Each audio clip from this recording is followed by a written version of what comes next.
Hello, everyone. Welcome to this episode of Becoming the 1% podcast. My esteemed guest today is Jeremiah Roberts. He is the co-host of the Cultish Show. Together, we talk about religious movements. We talk about the dangers of cults and the possibility of being sucked into one. We dive into psychedelics. We talk about just a wide array of different topics in this category. I gotta say, this was one of the most captivating conversations I think I've had in here. Enjoy the episode. What's up, Jeremiah? What's up, man? How you doing? Good. Hey, Dude. welcome. Yeah.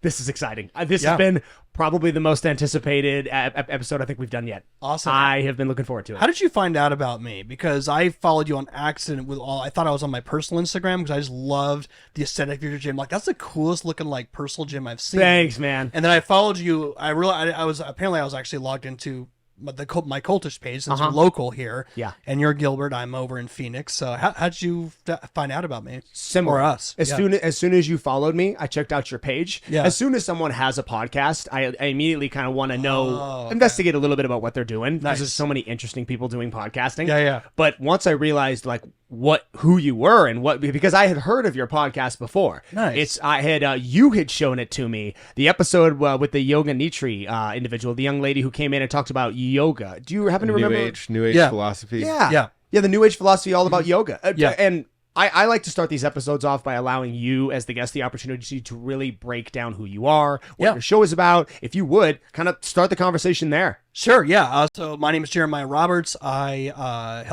co-host and help produce a podcast called Cultish, which is under the umbrella of a YouTube channel you may have seen called Apologia Studios or Jeff Durbin. The purpose of the podcast is that we analyze different cults, fringe topics, the New Age, the occult, historical cults, just kind of that broad variety of topics that people are really interested in, but we do it from a Christian biblical point of view. Sure. And so we just really analyze cults from that perspective. And there's a guy that was a huge model for us named Dr. Walter Martin. He wrote a book, if you haven't gotten it, it's called Kingdom of the Cults. It's a big, thick book. It was written, I think, the first edition was around the 1950s. Yeah. And it's got everything from Mormonism, Jehovah's Witnesses, Scientology, a lot of the old Spiritism, a lot of the ancient pagan cults. Sure. Just a broad variety of topics. So we always try and mix it up and keep it interesting. And we are now going into year 5, and it's always interesting to see what ends up falling into our lap. So cool. Yeah. 5 years. That's outstanding. That's when you know Yeah. you're not in a startup anymore. You know that it's actually going somewhere. That's great. Yeah. So, I mean, I don't know that I could create a topic in my head that would have more unpacking to come afterwards. I mean, Right. I spent last night, I don't know about the rest of you, I went down the rabbit hole. I wanted to start this off by actually asking you something. Yeah. Does the name Ron Enroth mean anything to you? Does that name ring a bell? My sociology professor, to give you a little context, at Westmont, Dr. Ronald Enroth, he's since passed. He was 74 when he taught my course at college, but he was, at the time, the most recognized cult expert and infiltrator. He was at Jonestown. He got into the Branch Davidians. Was he involved in deprogramming?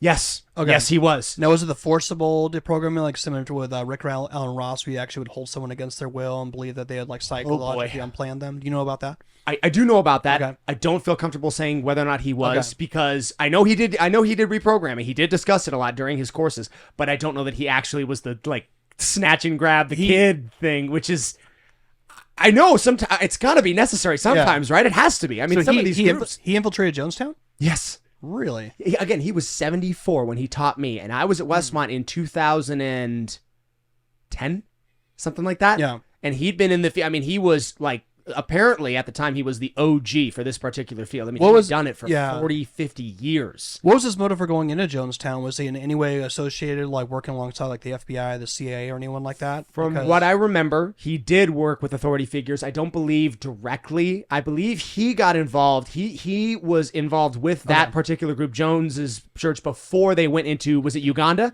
Guyana. Guyana. Yeah. Before he moved his group there, he knew him when he was in their first location, or wherever their location was stateside. Yeah. He played a participating role in warning the governmental figures about what was happening at Jones's church, and really just kind of what was possible to happen. Because up until that point, correct me if I'm wrong, there hadn't been a cult that had gone quite so horribly wrong to the point where you had something like that happen ever. No one had drank the Kool-Aid. No. Yeah, which is funny because when you actually look at Jonestown, I mean, the drink the Kool-Aid has almost become a pejorative. Yeah. And a lot of times, even now, I don't know, have you heard of the Jonestown death tape? Yes. Okay, so I listened to it last night. I didn't sleep for the first. I know that messed me up. Our very first episode we ever did. No, can you find it? Explain it to us. It's called Q42. There's this. It was the YouTube. University of San Diego, and they have a whole section called the Jonestown Archive. It's a whole list of everything historical documents, all of his sermons, all of his messages. Yep. And we found out. I had no idea there's an actual tape of when they drink the potassium cyanide. Yeah. So a lot of people, when I've heard that tape, so honestly, it's almost like to talk about drinking the Kool-Aid. I feel it almost sort of strips these people who got sucked into Jones's movement of their humanity, because when you actually people understand how could someone actually do like that, but we don't. What we have to understand is that all of us are so incredibly suggestible and are open to undue influence, like Steve Hassan talks about his bite model.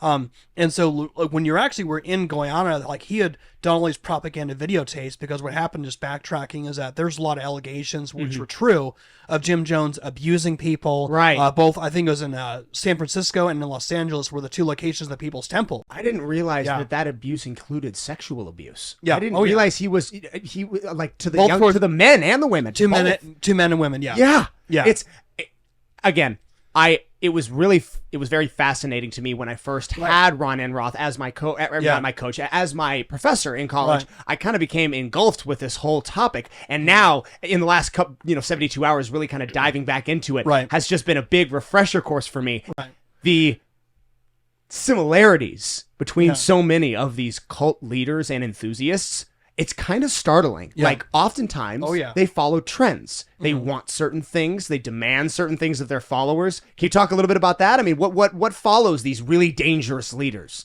Well, yeah, I think a lot of times if you just look at Jones, for example, it's just people wanting to belong to something. And usually they exploit some sort of crisis, either both in someone's own personal life, but also taking advantage of the current social economic status or whatever's going on at that time. As far as when was he again? Goes. In the 70s? Yeah, no, he started around he started the People's Temple around the 1950s and the 1960s. And so what he really did is he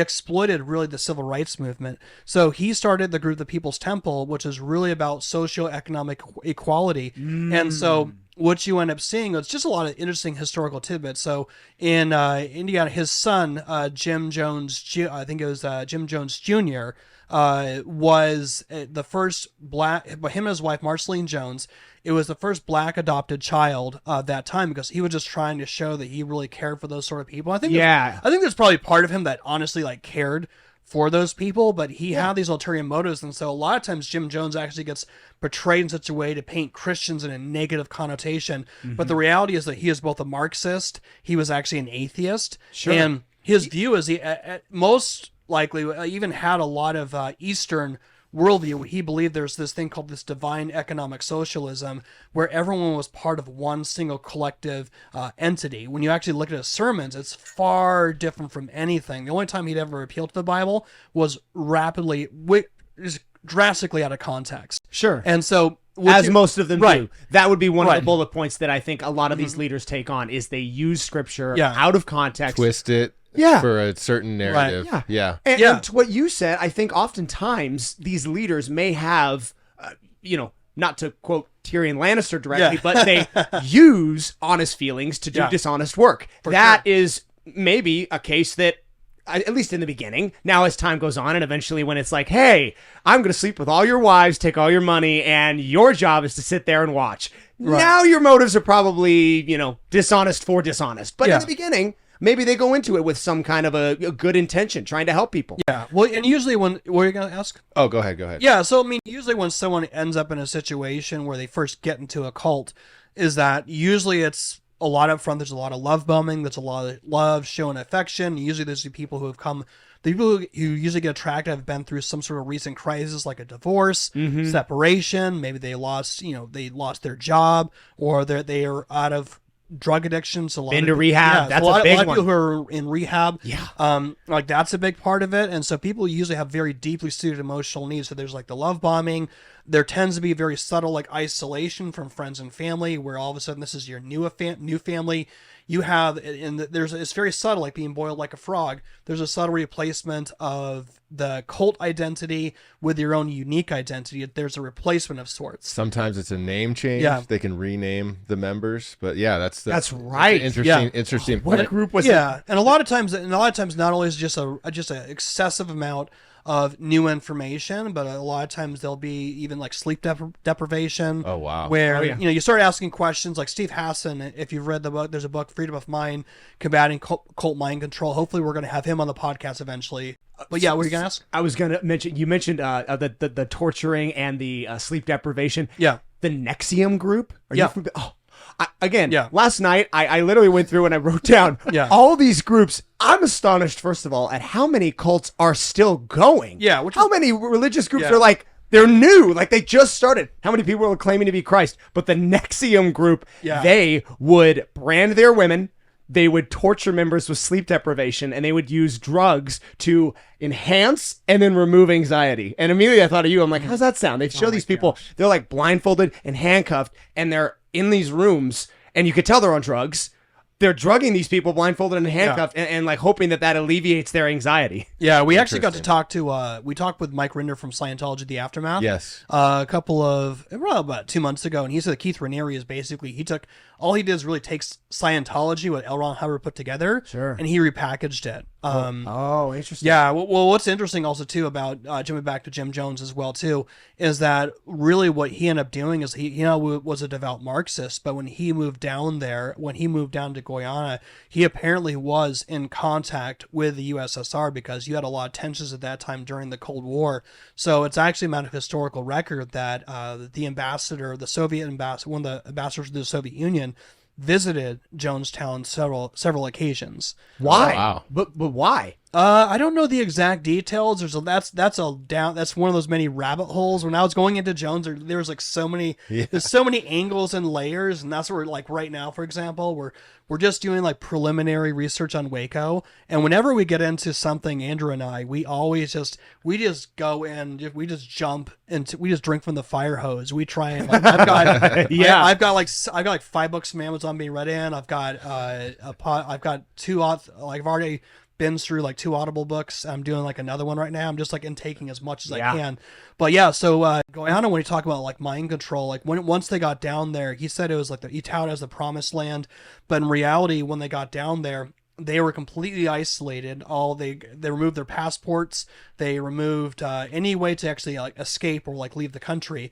And surrounding Jonestown is just nothing but dense jungle. So if you try to leave, you would get lost, and eventually, like they knew Jones's guards and security knew it better than they did. So people would get captured, they'd be brought back, they'd be punished. But you had people usually working 16 hours a day on very minimal food. Then when you're done working, they have this one sort of like a foyer where everyone would come in, and Jones would ramble on into the night, probably to like 1 o'clock in the morning. And the next morning, you do it all over again. So, I mean, a lot of times people go, they're drinking the Kool-Aid. How could somebody be so brainwashed? Go one day, anybody who would say that, go one day without sleeping or 3 hours of sleep and do it the next night. Let's see and how minimal food. Let's see. A lot of you will be sounding like Joe Biden very, very quickly. Well, before we get too far down the rabbit hole, I think it's important, especially for the audience, that we come to terms with like definitions and like on your website. I have it pulled up right now. There's a blog post, August 3rd, Christianity, a cult. Yes. So from your perspective, what is a cult? Can we define it? Very and good question. Is there a difference from the Christian worldview of what a cult is? Oh yeah, that's a great question. So there's a lot of times where if you check out our reviews, a lot of times they'll say, "Oh, this is just another podcast. This is just a podcast on cults that's actually hosted by a cult," and it's like, well, we're being upfront. We're not really hiding anything. We're very upfront. We're dealing with cults from a Christian perspective or a Christian worldview. So the way that we would define, I would define a cult is that it's pretty much an organization or a group of people polarized around an organization, a person's interpretation of the Bible, where they're always on some level, they'll appeal to the fundamental tenets of Christianity, but they always will use different terminology, and they'll redefine who Jesus is, that he isn't God come in the flesh. He isn't, and Christ is always someone different than how he's described in the Bible, as far as the only way to the Father, the only way to save us from our sins. And so really it's a counterfeit, where a lot of times they'll use Christian terminology because everyone has to do something with Jesus. Everyone wants it. He has to be on their team one way or another. Like, you have to do something with him, whether you're using him as a cuss word. He's the only religious leader, by the way, that gets used. If you stub your toe, you're not yelling out Christian or Muhammad or anything like that. He's the one who always gets the full credit for that, which is also interesting. But usually when it comes to, like, okay, how do you define him? Because the idea, I would say the existence of counterfeits predicate the authenticity of an original. And when you actually look, for example, like Steve Hassan does a great job talking about behavior control, information control, thought control, emotional control. But, like, how do you give an ultimate accounting for those things? Mm-hmm. Why is it wrong to control someone's behavior? Why is it wrong to manipulate or to not do that? Well, if all we are, if someone is viewing cults from an atheist point of view, if we're looking at Jonestown, the only thing that happened there, they're just biological bags of protoplasm that are just survival of the fittest. One is practicing dominance over the other. But the reason why we are, you listen to the Jonestown tape and you're horrified, is because this isn't just biology. This isn't just some nature show of like lions taking out gazelles. Like, these people, these 900 people who are in Guyana were image bearers of God, mm-hmm. and who had unique dignity, value, and worth. What happened with them was an absolute violation of that. So mm-hmm. I think when you actually look at the bite model and what describes a cult, about how people do that, the only worldview that gives a precipice for actually addressing that is the biblical Christian worldview. Because every single time when a cult is destructive, it's because it's a distortion of what the Bible says. For example, when you have when you have somebody who is a spiritually abusive leader, there's a reason we know that, because the Bible actually gives precipices for like who biblical leaders should be, who biblical elders should be. So like that's really how we view that. And one thing too is go ahead. So from that perspective, that definition you just gave, yes, the only existing religious movement in the world that is not a cult mm-hmm. is biblical Christianity. Correct. Okay. Now, from the devil's advocate to that argument, yeah, you're a Christian telling me that Christianity is the only religious movement that is not defined as a cult. How exactly can you fashion that? How can you prove that? Why would I believe that? Why is Islam a cult and not Christianity when they are? I understand Christianity is the oldest, right? Both very old, and if you were to look at both, they've both been here for thousands of years. Is there a timeline distinction that makes Christianity not a cult? Is there anything other than that was the original religion to give Christ Jesus the benefit of being the one true God? Is there anything else that defines a cult? Yeah, so I would view that through the sense of, one, it would be the impossibility of the contrary. There's no other worldview that can actually give an accounting for how cults come about and how they are addressed. Every single cult and also religion, including Islam, came about via some sort of secret private revelation. Muhammad's account from the prophet, right, and influenced most likely by the Bible, right. And so what you end up seeing when you look at the biblical worldview, or even like Christianity and how you judge it, is that you have it's basically, when you look at the Bible, it's a reliable collection of historical documents that was written by eyewitnesses during the lifetime of other eyewitnesses. And so it isn't just like, hey, this is just my secret private relation, which I said so, which you look at like Joseph Smith, you look at like L. Ron Hubbard, you look at all these people, and they always have this private, secret, esoteric knowledge that no one else has. Or if you look at the Gnostics that came out after the first century, they were always reveling in this secret, private revelation, whereas the Bible was like it was very much an open public record. So like, for example, when Jesus rose from the dead, it wasn't like, hey, this is some sort of spiritual resurrection. And like, I have this esoteric knowledge. I had some private encounter with Jesus after he died. You had over 500 eyewitnesses after the time of the resurrection. Is basically right now it's talking and say, oh, Jesus died, but by the way, we're in Gilbert. I've got 5 friends over at Phoenix, over at 44th Street in Dunlap, who saw him on Thursday, And I've got 10 people who actually have sworn affidavits or an alibi that I actually saw him over in Queen Creek on Ocotillo, the following Saturday talking to a bunch of people like at a park. And so that's what you have, and it's an open account. So when you look at 1 Corinthians, like that's what it's doing. It's self-attesting and self-revelating. So when you actually look at, so it's self-revelating. Yeah. And you gave the example of L. Ron Hubbard and Scientology, Joseph Smith, Mormonism. Sure. They're semi-new age. They're not old religions. Yeah. Uh-huh. How about Orthodox Judaism? Is that, by your definition, then a cult as well? Because that is as old as the Old Testament itself and in the Bible, but does not embrace the tenets of the New Testament and Christ as the one true Savior. Is that a cult? Yeah, I would put them as just it's a religious group, and they have the Old Testament, and they're sincere in what they believe. They just don't. I believe they have a general misunderstanding of who the Messiah is. Okay, so there's then a third categorization of religious movements that you would sort of fashion, perhaps. Catholicism, does that also fall into that category, or does that fall into the category of a cult? Yeah, so when it comes to Catholicism, that's an interesting question too, because I got friends as well who are Catholic. So do I. Yeah, I'm Protestant. Where I would define that is, I would say that the Catholic Church would basically be, as a whole, I think there's plenty of people who are in the Catholic Church who are Christian, who are born again. I think that they are Christian in spite of the Catholic Church, because the Bible emphatically, when it talks about salvation, how you're made right with God, and this is also, cults always distort. They always try and intermix some sort of works or salvation. You have to, and that's direct obedience to the specific leader, to the specific church, whatever it is. But the one area where the Catholic Church differentiates is that there's something known as the Council of Trent, where they said anyone who adheres or holds to that one is justified by faith alone and apart from the works of the law, let them be anathema. And that's something the Catholic Church has never retracted from. So I would say under that, say from a doctrinal standpoint, the official Catholic Church would be, I would say, an apostate church, because it goes against what Scripture teaches as far as like how you're made right with Him. They're accurate on the Trinity, they're accurate on the deity of Christ, but they distort how someone is made right with God. And they'd be more in the category of like an apostate. So usually when you look at a cult usually takes Christianity and like counterfeits it, whereas I would say the Catholic Church would be more in the sense of like something that was authentic at one point, like like a coin that has deteriorated so much, whereas you can't really cash it in for its original monetary value. If that makes sense. I like that. Okay. Yeah. Just to be that's how I'd clarify that.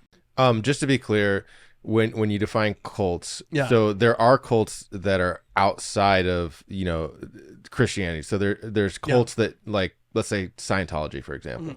It's not based off of a warped or a changed view of Christianity. So cults aren't necessarily just based off of Christianity. Is that your understanding? Well, yeah. So even like L. Ron Hubbard, for example, he still had to do some. There's actually audio and teachings where he actually, I forget the exact it was so out in left field. It's hard for me to describe it off the fly. Oh, his mind was incredible. Oh yeah. But he went, and that was the thing too, is that when I had Mike Rinder on, he was talking about how Scientology is like, it's not even it's so opposite of Christianity, but he still had to give commentary on Jesus. Okay. And it was a distortion of that. It's had something to do with, why am I thinking that? The volcano, the initial. Yes. I know why is my running in a blank? Aliens dropped the volcano, and their spirits. The spirits escaped, and some of the bad ones stick to you, and you have to get rid of them. That's going clear. Did you ever see that, by the way? I'm sure you did. Yeah, it's a great documentary. Oh yeah, that is one of the most intense documentaries I think I've ever seen.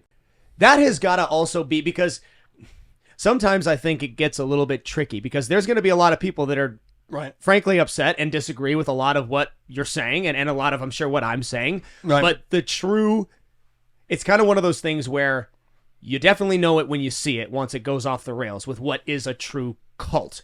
But the very beginning, when Tom Cruise is in the Scientology Center, and it was like the hidden camera where he's got that giant metal dish plate. Yes, it looks like one of honorary. Look, see if you pull that up. Have you seen that? It's the size of like one of your barbell plates. Yes, and he turns around and gives this like weird Third Reich salute to L. Ron Hubbard, and then the way he like shakes David Miscavige. And David Miscavige, which is crazy because Miscavige is actually shorter than Tom Cruise. I've seen believe it or not. Which is crazy. It's sort of like what else is that? What else are you gonna do with someone like that? I mean, that guy is using his platform. He's got his he's got his large platform where he can run his power trip, and he has see if you can. Yeah, that's great. There we go. There we go. That. Yeah, and you could not. I mean, look, Stable. Top Gun was great, but the dude is so unhinged. Every time he gives an interview, it just seems like we're only seeing like what he reminds me of. And I figured this out today. Did you know that Christian Bale, for his influence for American Psycho, used Tom Cruise when he created that character? Which, by the way, you're familiar with that movie? Patrick Bateman is one of the most memeable characters whatsoever. Yes. I kind of like absolute. Given my platform as Christian, I kind of officially endorse the movie, but I will have to say it's a tough one. I used him. There's a one that we did. I think it was the podcast we did on Seventh-day Adventism. And I did the one scene where it pans over and he's got those like Casio headphones. Yes. And I'm playing the audio from our podcast, acting like he's listening to us where it pans over. When he breaks up with Reese Witherspoon in that in the restaurant together, when he's like, "You're not terribly important to me." Yeah. It's just the movie was so well made, but that energy that he brings to that character, he has openly stated they're about the same age. He used Tom Cruise kind of like manic mask, almost like you're looking at somebody who's not really there, like you don't really know who he'd really like because he's so intense. And I gotta think that's partly because of what he's into. Yeah, and I think honestly, one of the main motivating factors for me to even start the podcast, I mean, we're a Christian ministry, and I think the reality is that people give us a hard time for even being evangelistic in our podcast. Right. And I think the reality is that everyone's evangelistic. Everyone has a worldview. I would articulate that. I'd argue that neutrality is a myth. Like everyone's always propagating something. And so honestly though, one of the motivating factors is watching documentaries like this, or even like seeing Scientology, The Aftermath, and just seeing the emotional devastation and the abuse that people experience, whether it's that or whether it's with Jehovah's Witnesses. You mentioned Waco. Did you watch there's been several documentaries, but there was actually a mini-series on it. I know there's some historical inaccuracies in it, but it was a very well put together miniseries, very entertaining. Yeah. Did you see it? I did. Yeah. I did. What did you think of it? Was it? I'll jump back. I'm 41. I remember 11. Everyone knows the infamous footage of the ATF agent on the roof getting shot, rolling off. Well, he didn't like really roll off. He gets back on the ladder and like gets back down. Yeah. So it's just in my mind, like you see it so fast. So I grew up around guns and like shooting guns, even going out to the range with my dad, watching shows like Bonanza and Gunsmoke. I remember seeing that on the television, and immediately as an 11-year-old boy, I knew that's real. That's someone getting shot. That's in real time. And I remember just watching just the official story and watching the news, and because at that time no one really knew what was happening except from the major news sources. You had it from the newspapers and you had it from the major news stations. You didn't have podcasts. No one who was in no YouTube, no independent, no alternative media. Nobody who was in Mount Carmel like had any ability to communicate with the outside world. No one had any devices. Think about that. If that had happened today, it would be a totally different Waco story. They'd all been in there on their phones, be like, the ATF just came in and shot my dad. I need everybody to live stream this. Like, it would be, you probably couldn't do it. They'd be showing all the videos of the bullet holes going through the roof at the time, which the ATF they just acknowledged that there is any they didn't have any anyone shooting from helicopters, which all the independent lines of testimony and witness would have shown that was happening. That it was they had it in the miniseries. Yeah, they showed them shooting through the helicopter into the building. Right. So the official story at the time though is that the FBI had completely cut off any access to the compound as a 3-mile radius where media was standing, and the only account that you were getting were the daily FBI briefings of what was happening. And I remember I was at April 19th. There's a 51-day stand. April 19th. I had just turned 12. My birthday was 2 days after my birthday. My dad just yells like, "Jeremiah, like come in the house, like come in the living room. You gotta see this." And so I run, and I've been watching the news every single day. I was really fascinated by this whole Waco thing. It's like, I'm following this. This is the first time I've seen someone get shot on TV. Like, this is crazy. And I remember watching the compound burn down live. And I remember just feeling 75 people. Yeah, feeling the horror, knowing that there are men, women, and children inside. Right. And even later, there's a propaganda film that came out called Ambush in Waco on the Line of Duty, which was a CBS-produced movie that they were actually filming at the same time during the standoff, and it came out just after the standoff had happened. And they tell a version where the ATF came in, and all of a sudden all the Branch Davidians had just ambushed them. They all at once like shot through the roof. They shot through the walls and like attacked the ATF, which when you actually look at what happened is far few and in between. So no one really knows who shot first. I'm sorry, far few and in between. What does that mean? Because I'm confused. You're saying that in this show they show that the Branch Davidians ambushed the ATF. Yeah, this is 1993. There's a propaganda film that came out. It actually came out on CBS. Oh, and okay. So they showed this David Koresh, this total maniacal like psychopath. A lot of it, which is very different from the miniseries that recently came out with Taylor Kitsch. Yeah, that one did not depict it that way. That one depicted it maybe they showed a very human side to him. Yeah, and to the followers themselves. I mean, there is and there was a strong argument that the ATF did not have the right to go in there and do that. Mm-hmm. That they went in. And in a matter of whether or not it was self-defense, but they shot back at the ATF, who, again, like you said, no one knows who shot first. A firefight ensued on private property. Except that there was a civil court that was that was filed afterwards for grievances that weren't addressed. And in that, I was actually listening to the podcast. They said that the ATF admitted under oath that they had a unit specifically to dispatch the dogs. So they actually admitted under oath that in civil court, after this whole thing happened, that they did fire first. Oh, interesting. I'm sorry. What about something about dogs? So they shot at the dogs? Remember in the movie, the dog barks and they shoot. Yeah. The ATF fires first. So the official thing is like no one really knows.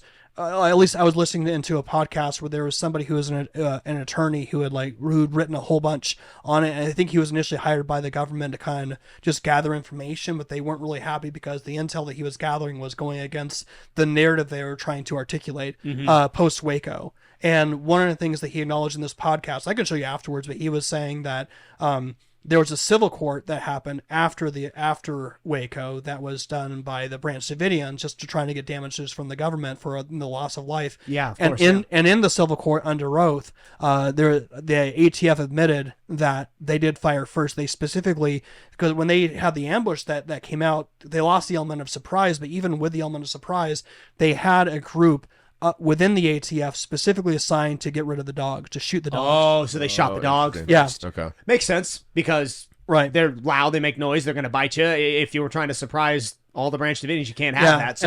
And when you look, and so even like the narrative, when you just look at, and this is the thing too, like, what was because this was different too in the miniseries I watched, and I've seen a couple conflicting reports. Yeah. The ATF's reason for infiltrating Waco was weapons or child abuse? Initially it was weapons. Like the reason how it got involved is that there was a shipment that was headed to Mount Carmel, and there was someone, I think it was a UPS driver, and one of the boxes came loose, and apparently within the box were grenades. And the person got concerned. They called the authorities. Eventually worked its way to the ATF, and they were stockpiling guns. And a lot of the reasons why they were even stockpiling guns wasn't even necessarily about Koresh's apocalyptic visions. At that time, the Clinton administration had just come in office. It was their first year. It was in 1993 when it started. He got elected in 92, became president in 93. Okay. So brand new administration. Like around January, he was inaugurated. And so. What ended up happening too, just so you know too, that first attack on the World Trade Center happened. So the investigation was supposed to happen like a lot earlier than February. Wasn't the World Trade Center much later than Waco? No, the first attack on the World Trade Center. The first attack on the World Trade Center. Oh, remember right. when they, yeah. Yeah, right. Dude, so I forgot there's more than one attack on the World Trade Center. Yeah. I forgot about that. Yeah, so all these different things are happening. And so guns were a political point of contention. Yeah. And with Bill Clinton being Bill Clinton, obviously his party doesn't support them. Right. Was that a contributing factor in your opinion? Yeah, so every single time whenever you look at whenever a president and the administration goes in office that's anti-gun, usually the price of sale of guns just goes way up. Way up, yeah. So I remember when Trump just had gotten elected, and I was actually working trying to sell these business loans to businesses. I went inside a local gun shop here, And he basically said, ever since Trump got elected, like, I can't sell a gun. Like, but then, when Obama, when Sandy Hook happened and, Obama had written a bunch of executive orders, I remember going into a couple of gun stores just to shoot, because I already had with my dad. Sure. And literally there was like 2 guns left on the shelf. Yeah. Everyone ran in there. It was like toilet paper in 2020. Everyone goes in panic buys. So at that time, like, a lot of the ideas they have for like collecting these guns, like, hey, let's buy them now before they jack up in price, and we can flip those later on. With the context that Waco is Texas, under Texas law, and this is Waco was when? The 70s? No, this is our early 90s. Early 90s. Early 90s. Okay. You can have everything except for automatic guns. So are grenades in any way, shape, or form illegal? Are they legal to have in Texas? I don't know the exact laws. I think it was enough. I think if it was, they would have used that as a catalyst. I think they were trying to nab them for something. But what ended up happening is that it seemed a little gray. Again, it's gray, the way that it was painted in what I watched was exactly what you're saying, that this was a highly politically motivated move by the ATF, by the director of the FBI and the ATF, that they were doing this for almost personal political reasons. If you think of it, any time there's those infamous pictures of like the DEA when they have a whole bunch of drugs in front of them, and they do that to make themselves good. And so they had Ruby Ridge, which was a standoff which went horribly wrong. I remember that months prior. Yes, in the woods. That guy, the guy. They do that at the very beginning. They of show the that, show. And so, from my understanding, is that it just made them look really bad. And when a brand new administration is going into office, they want to every agency is competing for funding, and so they're looking for one way to try and like get the reputation back. I think they're trying to just to put on a good show, and they wanted to just do this raid to show that, because there's subtle allegations of child abuse, but at least everything that they had was all hearsay. They had people that had given accusations prior, and prior to the raid ever happening, they had Child Protective Services go out there on several occasions. They never found any actual evidence of child abuse at that time, even though there was eyewitness and testimony that came later on that he was trying to marry underage brides because he had this idea of marrying a bunch of he did David Koresh, again, back to one of the earlier points, David Koresh married almost all of his female members, or took on the role. I remember that they showed that. He demanded, this is hilarious. David Koresh demanded celibacy from his male followers, but demanded that the female followers all have sex with him. And that was something I wanted to ask you about too, is like, it seems to be a reoccurring theme where sexual abuse is like baked into the cake with cults. How often would you say? I always expect it. Okay. Like, I'm never surprised by any more. Like, when you hear someone who's a cult survivor, especially if you're talking with a female who's a cult survivor, good chance she's got some level of abuse, has been assaulted on some level. If it's not, I'm surprised. Yeah. Is it just a matter of a power trip? These leaders just get it in their head that they can do anything or anyone? Get away with it? Well, this is interesting because I view cults as a Christian, through a Christian worldview, and I believe the author of Sexuality, of how things are supposed to be, is like God is the one who writes the book, who writes the rule book, and so he is the author of what to do, what not to do. So when a cult leader takes the role of God, he gets to rewrite the book on what sexuality is, and what that really entails isn't just the rules for what they can and can't do; it's the rules for what that leader can do with its members. There's the HBO documentary that just came out. I'm trying to remember the name of it, but it was a church that was based in Mexico, and they actually have a location here in Phoenix.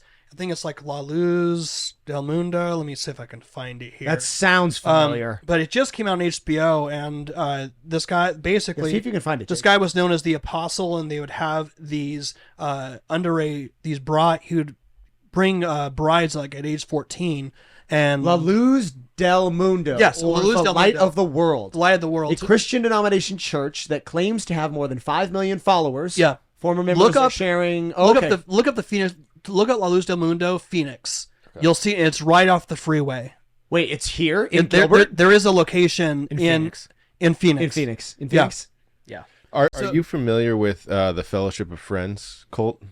I am not. You're not? Okay. Yeah, I want you to look into this one if you can. Hang on, did I take notes on this? Yeah. I think I because the Fellowship of Friends cult, the founder is Robert Burke. It's located in Northern California. I believe there's around 1,500 followers at this time. It goes way back though, and they have a full campus. It's called the Apollo campus, and going back to the sexual abuse conversation we were having earlier, is like this guy, once you get into, because I read a podcast, or I listened to a podcast from an investigative journalist that went in and tried to discover as much as he could. When you get into it, what he was doing was he was grooming straight heterosexual males into sexual abuse with him. And Charming. It's very interesting, like, again, how when you come into that environment, one thing at a time is taken away from you. Your job, your social status, all of that is dependent on the cult leader. And by the end, when he was ready to start grooming them, because he didn't do it right away, he would wait till they were fully immersed into the cult. By the end, then he would make advances on these heterosexual males, and he would only do it to heterosexual males, and that's when the abuse started. And at that point, they had a very difficult time leaving. Most of them didn't. 90% of them stayed. Right, and this is where it gets really twisted and messed up. So when someone is playing God, and they start, it's just part of what's natural. I think when people try and treat God, they take what God articulates, what God says do and don't do, but but then they take the role of that. They become autonomous, and they start articulating. They create their own versions of "Thou shalt have no other gods before me." They take their own version of "Thou shalt not steal." They take their own version of "Thou shalt not murder," and they mold that into their own image.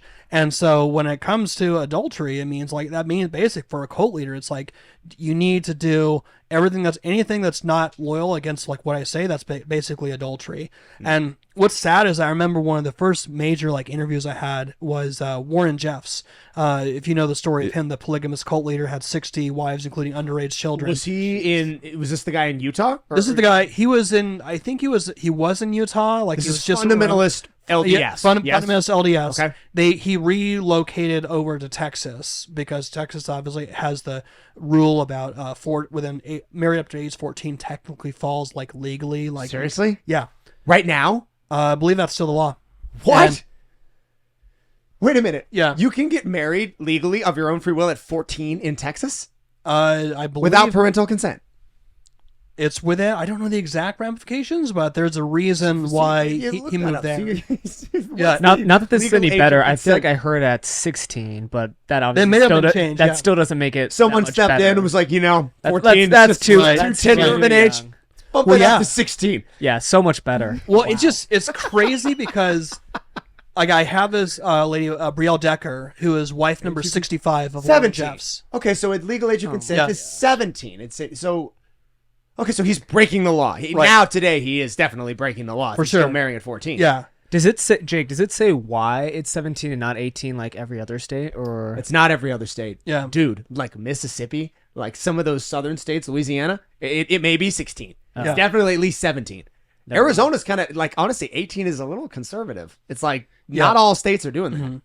Yeah, when you look at someone who's been groomed from a very young age, when I have this lady on who's wife number 65 of Warren Jeffs, she was... I'm sorry, wife number 65? Wife number 65. Dude, come on. Yeah. Come on. Like, what are we doing here? Yeah. How many ways can you split your income? I was going to say, exactly. What are you doing? How many write-offs can you get? Dude, there's so much income coming in, and he's a cult leader. Come on. It's like, what is business is booming. I just get anything I want at any time. Right. But someone like that, she talks in the podcast, and she's been on other platforms. She's even done her own TED Talks. Where Did she divorce him? Well, she ended up escaping, and then later on he got arrested. But being at a very young age, almost in elementary school, being in the FLDS school, and him being the teacher, she was groomed from a very young age that this is just what your goal is to be obedient to the prophet and to obey, and even to potentially be a wife. And he saw himself as the prophet. Yes. About at the same par level as Joseph Smith? He would see himself as the official prophet. So what happened? So how does that work? Well, because did he discredit Joseph Smith? I believe the church still has living prophets. Yeah. Yes. Right, but I'm saying, would this individual say, no, Joseph Smith was wrong, I'm right. That's why I get 65 of you. So Mormonism has a complex history. So so Joseph Smith, he was the founder of the LDS Church. After he died, there was a split between the LDS Church and the Reorganized Church of Jesus Christ of Latter-day Saints, which is more modernized. Am I right in that?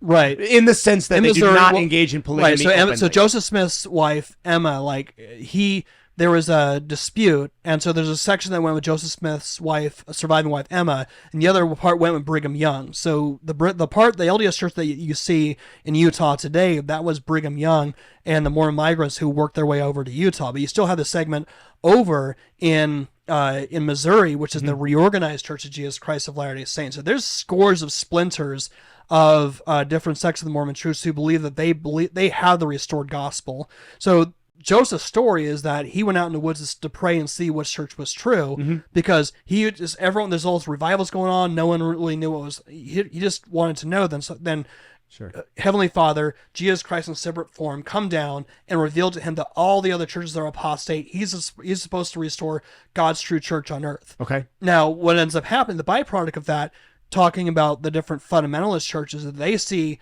right now where the LDS Church is on a lot of different issues, including being very pro-LGBT, being very the different stances that they're taking, very liberal stances, and even honestly, when it comes to how the church has dealt with COVID, the prophet was very pro-vaccine. There's a lot of people who would be against the COVID-19 vaccine. Which prophet? Which one are we talking about here? We're talking about the Mormon prophet, Russell M. Nelson. Oh, so he's the current Mormon prophet. Yeah, Russell M. Nelson. Is there only one per sect? One prophet? Usually one. Okay. So in the official LDS, in other words, whenever there's a lot of stances that Russell M. Nelson. Okay, so he's the president of the church currently, and he was pro-vaccine. Yeah, during COVID. He came out. Yeah, there's pictures of him. So there's just which is not exactly, at least from the LDS members of my community that I know, not exactly in line with what they believed about the vaccine. There are a lot of people I know that did not support the vaccine that were LDS. Right, and it's very complicated. So it's is he speaking as a prophet? I mean, he has a background in being a medical professional. So it's are you speaking as a prophet? Does he really? Are you speaking as a prophet? Or are you speaking as a medical professional? Oh, he's a surgeon. Yeah. Oh, very cool. Okay, so he's a surgeon. Yeah. Oh, all right. So he's an older gentleman. Right. Got it. Okay. So I think that's all I'm saying is that this creates. So when he took the stance, for example, it just created a lot of conflict between those who are Mormons believing he is a prophet, saying, "Well, I'm doing my research. I don't I'm not an anti-vax person. I didn't trust this one. I did plenty of research. I'm not. Yeah. Right. I'm not going that route. Not to get. That's a whole nother rabbit trail too. Yeah, I was going to say. But it open that door with this guy. but needs to say. So a lot of fundamentalist churches believe that the official LDS Church has lost its way, and they're doing their own restoration. And a big part of the FLDS, their stance, is that the LDS Church, after they started getting in trouble with the United States government because of their adherence to polygamy, when the United States government basically told them, it says, you need to get rid of polygamy or we're going to extradite all of you to Mexico. And then conveniently, I can't remember the president's name at the time, they came up with a revelation saying that it's no longer the will of God to have a plural marriage anymore.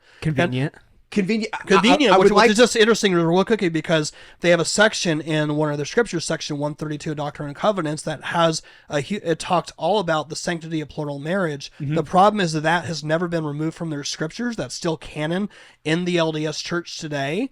And now what's happening, because with all the progressivism, with redefining marriage, redefining gender, now the same argumentation that a lot of the gay activists, the LGBT community are using, the polygamists are using that same argumentation to say, give us equal rights. And so the LDS Church is in a very, very interesting position to where the leadership is really run by men who are in their 90s, and there's just a huge gap between them and I'll call it the TikTok generation of where that happens. Sure. It's in a very precarious place. But someone like the FLDS or Warren Jeffs would say, well, they no longer adhere to plural marriage. I have a special revelation saying that I'm the prophet. I'm actually enacting what God announced as sacred that the official church has denounced. So the more progressive, the more liberal that the Mormon church gets, the more it sort of reinvigorates groups like the FLDS. So the problem with someone like Brielle Decker, who is Warren Jeff's wife, if she's in this group, and she got to put yourself inside her mind, if she is told from a very young age that he's the prophet. You have to follow his will. Your eternal salvation rests upon it. And then if he all of a sudden wants to groom with you, she's never been taught anything. But to resist is to resist the very revelation of God. Unpack that for me. So the people who... the tenets of plural marriage in the FLDS. Yeah. Why is that so important to them? Because I understand there's a very, very heavy religious obligation, something related to freeing children from some kind of purgatory, like being married allows that to happen. Can you please unpack that for me? How does that work? So it started with Joseph Smith. Joseph Smith was just putting together Mormonism so fast, and he kept on bringing all these different tenets of doctrine. He believed in what something is called a pre-existence, where of eternal intelligences and matter. So we actually have there's actually an old LDS tract called Your Pre-Earth Life, which says that before you were born, you were in a pre-existent spirit. But in order for you to be born, God has a body of flesh and bone, which the Bible says he's not. God is triune. He has a spirit. Sure. He doesn't have flesh and bone.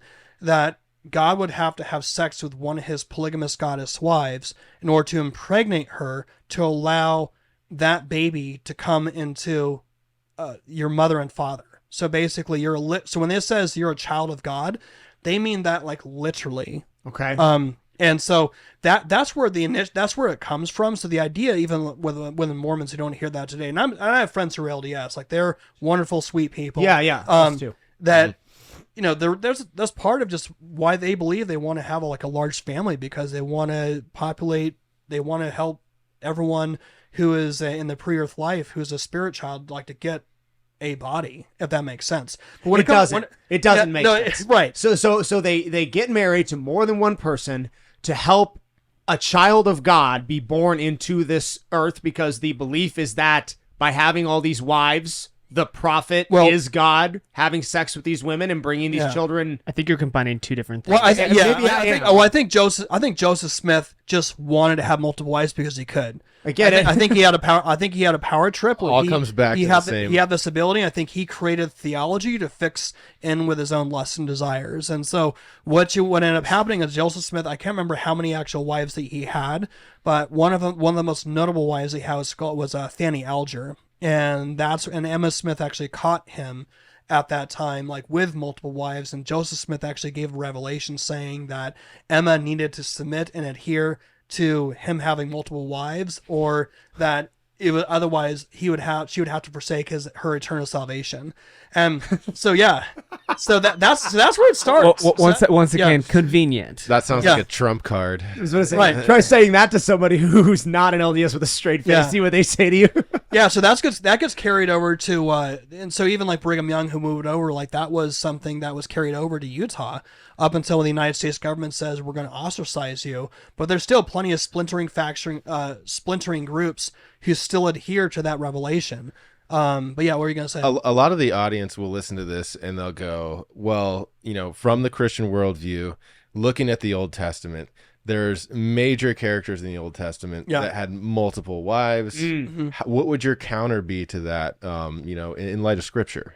Well, I think what you end up seeing, this is actually one of the things I love. So when you look at any political figure that was notable who puts himself up as God, they always make themselves have this perfect, flawless life, who never makes any mistakes, who's that's how they're articulated. Look at that's just how they are. But what the Bible does, he's all these people who are the great patriarchs of the Old Testament, it just shows them for their real raw flaw, inabilities and those sorts of things. Solomon, David, right? Mm-hmm. Yeah. If there was if the story of King David was some sort of political piece to make King David look great, do you think they had put first and foremost his affair with Bathsheba and killing her husband, by putting him on the front lines and showing this thing, and then having Nathan the prophet confront him and showing him showing this whole situation, losing his child as a consequence of his sin. Abraham's supposed to be this flawless character. Well, he goes to Egypt and he says,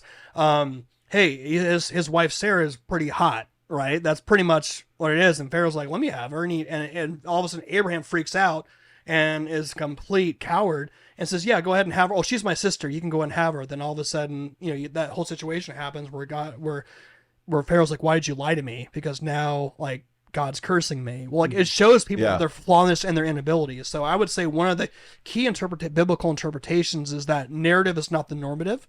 And so you see certain examples, like in the Old Testament, that's a narrative, but you can't take what one person's doing and showing their inability. I mean, if you're going to take David and how he made that decision to have Bathsheba and to kill Uriah the Hittite, do you want to take that and have that as practical Christian living? Yeah. I don't think that'd be a very productive thing. I think though, sense. Yeah. I think though, especially on behalf of modernized LDS, they could take that same exact argument, narrative is not the normative, and say, okay, I mean, Jim Jones claimed to be a Christian for some time. His Christian church ended up killing everybody. Why in the world are we being held to some kind of a standard where the FLDS people that are doing these things that aren't me, why am I being bunched in with them in this conversation when I don't do any of that stuff? I'm married to one woman. We go to church. We have 4 kids. We're happy. We pay our taxes. That's the end of the story. Yeah. Well, I mean, it just comes down to, like, what is the theology? I mean, ultimately, there's always behavioral stuff that comes out, whether it's psychological manipulation, sociological manipulation, or theological manipulation.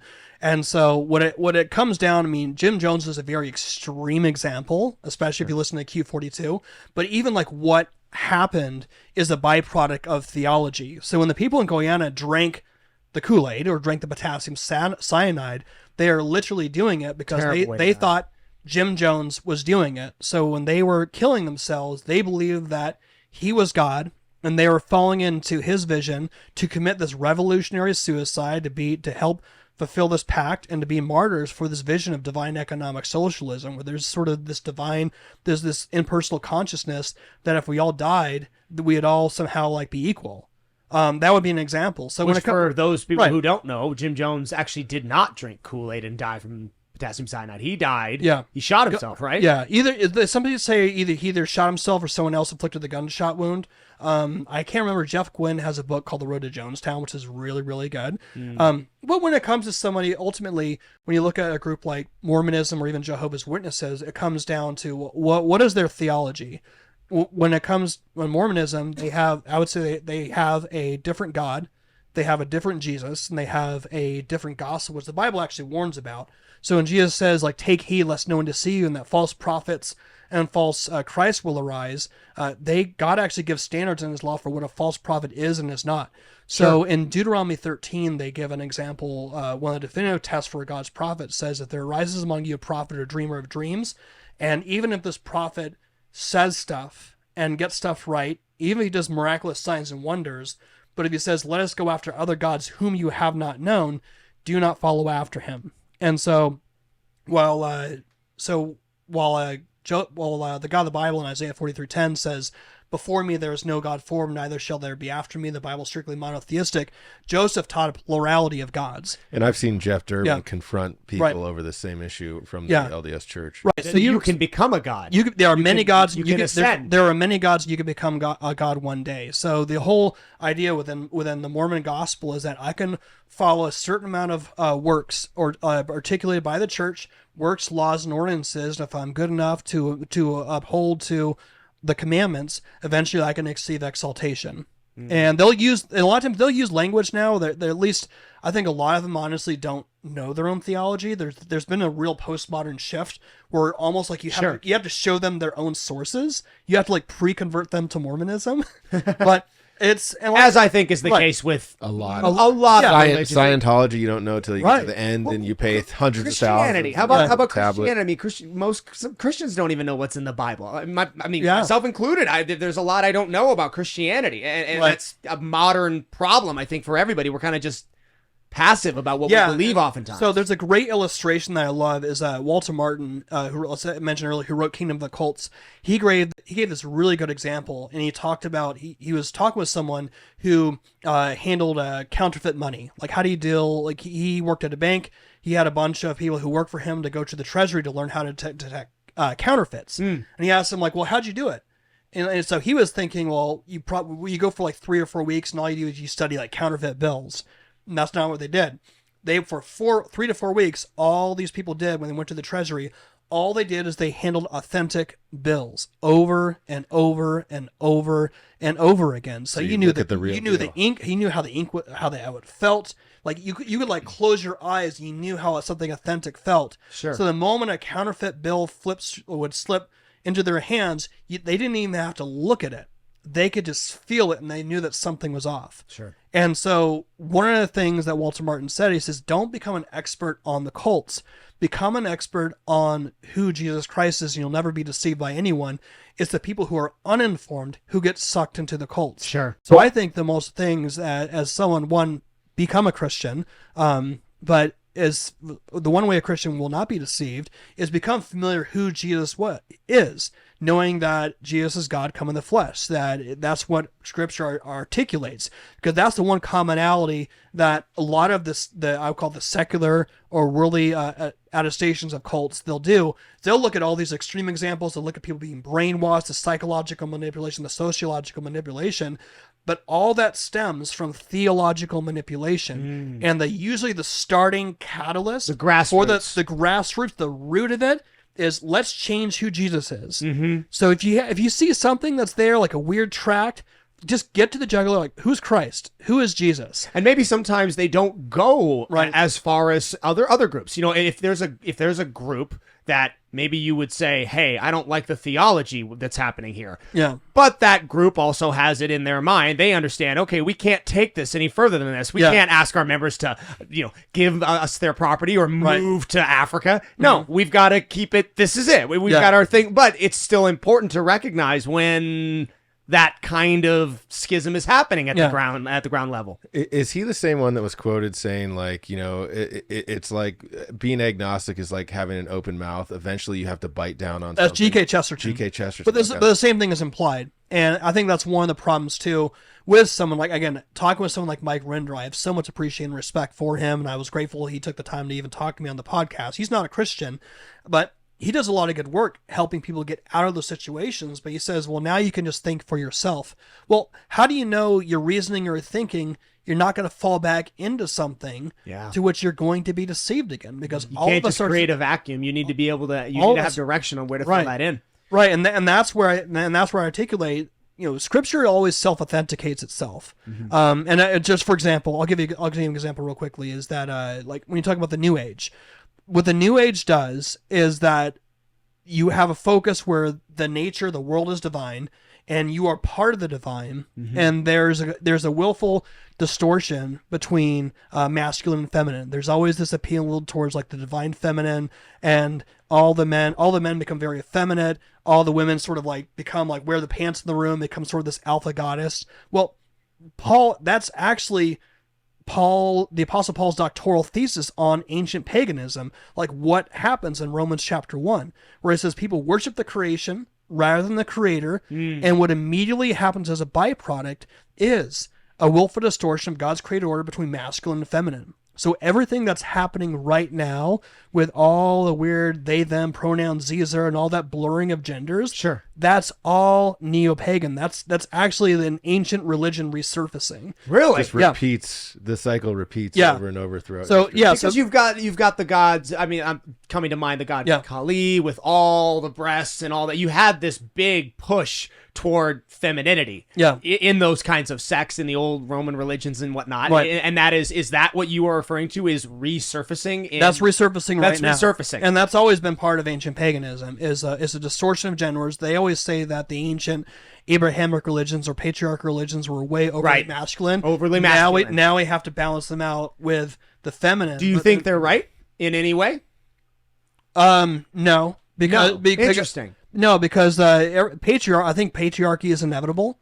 Every religion, at the end of the day, ends up being patriarchal. Just a matter of what ends up being patriarchy in the Bible included, I mean, instructions on, at least in the Old Testament, I mean, beating and subjecting your wife. I mean, there's some stuff like that in the Bible. I mean, maybe I'm wrong in that, but there's one counter to that example was the Teal Swan documentary where she was dominant. Yeah, she was out there, and she's another. I'm sorry, the what? Teal Swan. Teal Swan. If you haven't watched it, she'd be one of those like self-help guru cult, like cult of personalities. Teal Swan. Teal Swan. Is this her name or the name of the group? That's her name. She has a documentary on Hulu. It's kind of like a caffeine-free Diet Nexium, is the way I'm... That's a great way to analogize. Yeah. Here's I'm gonna pull up her. But what do you say? Is this a? Okay, so it already. I mean, from the one image that shows up, it feels new age. Is that what this kind of is? Is this like a self-help? That's not. With Teal Swan? Yeah, I've never heard of her. What is this? New age. I've watched a little bit of her. I watched a bit of her documentary. I mean, a lot of it is just finding like inner healing and kind of like going into your trauma and stuff like that. The only thing I remember about watching it is that she had, she was like extraordinarily controlling, and the deep end. Interesting image for the. I believe anybody wearing a ring like that, do not go up and talk to. She had, if I remember, she had this whole process for how people go into their inner child and like heal themselves from trauma. But it was she kind of navigate her own way and is really outside of any sort of mental health professional. Oh, so it wasn't like a psychology technique, because that they'll meditation. Yeah, so I think what happened is someone ended up committing suicide because they followed her, everything that she did to the T, and she came out under a lot of flack for that. So I think the documentary person actually went in and was asking if they wanted to film her and everything that happens. And so the Hulu series was really behind the scenes of her just operating, in light of all this controversy. And it was just very fascinating to see someone like that, which is also another aspect of when you look at somebody who is in a cult, usually there's a lot of emotional, a lot of mental health issues that are off. Because, for example, in the Watchtower Bible and Tract Society, usually people who grow up in an environment like that, you always have to put on your best face. You can't ever show that there's something wrong with you, because all of a sudden they'll say, like, what are you doing wrong? How are you sitting against there? Like, and then same way with Scientology. If something's wrong, well, what are you doing wrong? Like, what are your crimes? And so you always have to put on this face where you can never show like your true authentic self.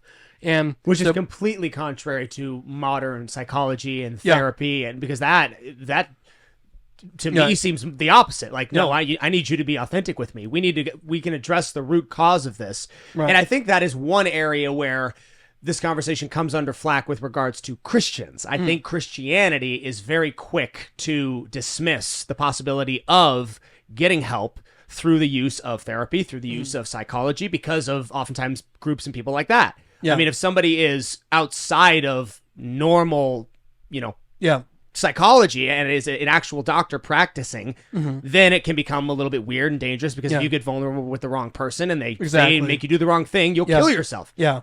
But I think that Christianity, justifiably so, has been critiqued because oftentimes I think Christians dismiss that. They dismiss the possibility of people getting better outside of just Christianity. Yeah, no, I agree. I agree with you in some sense. I think in the Christian world, a lot of aspects of like mental health is very taboo, and there's times where I've grown up in it, where people would say, you don't need to take this medication. You just need to trust in God. You need to rely on God or trust in Him to heal you. Right. And I think, however, that's a completely distorted aspect of Christianity. You look at somebody who wrote Luke, who wrote the Gospel Luke and Acts. Like, he was a medical doctor, like, at that time. In fact, the people who actually are the creators of the modern hospital system and all the innovators of modern health have been Christians. Like, the whole hospital system has been developed by that. And obviously, we're not talking about the medical industrial complex. Sure. That could be a whole nother conversation. Yeah, it could.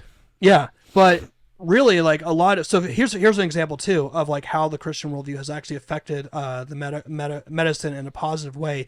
The person, have you had surgery before? Yes. Okay, so you've been put under anesthesia. Yeah, anesthesia. Absolutely. So the guy who actually invented anesthesia was a Christian. Interesting. Because prior to him, people would have to be awake or drunk or knocked out with a hammer or that, and so he was trying to figure out how. He's like, I need to do something. Like, I know there's a way to where we can have this done in a humane way. So he was actually like praying, like, God, give me some way that I can actually help and create and use science and use this way to create something. And you know his name?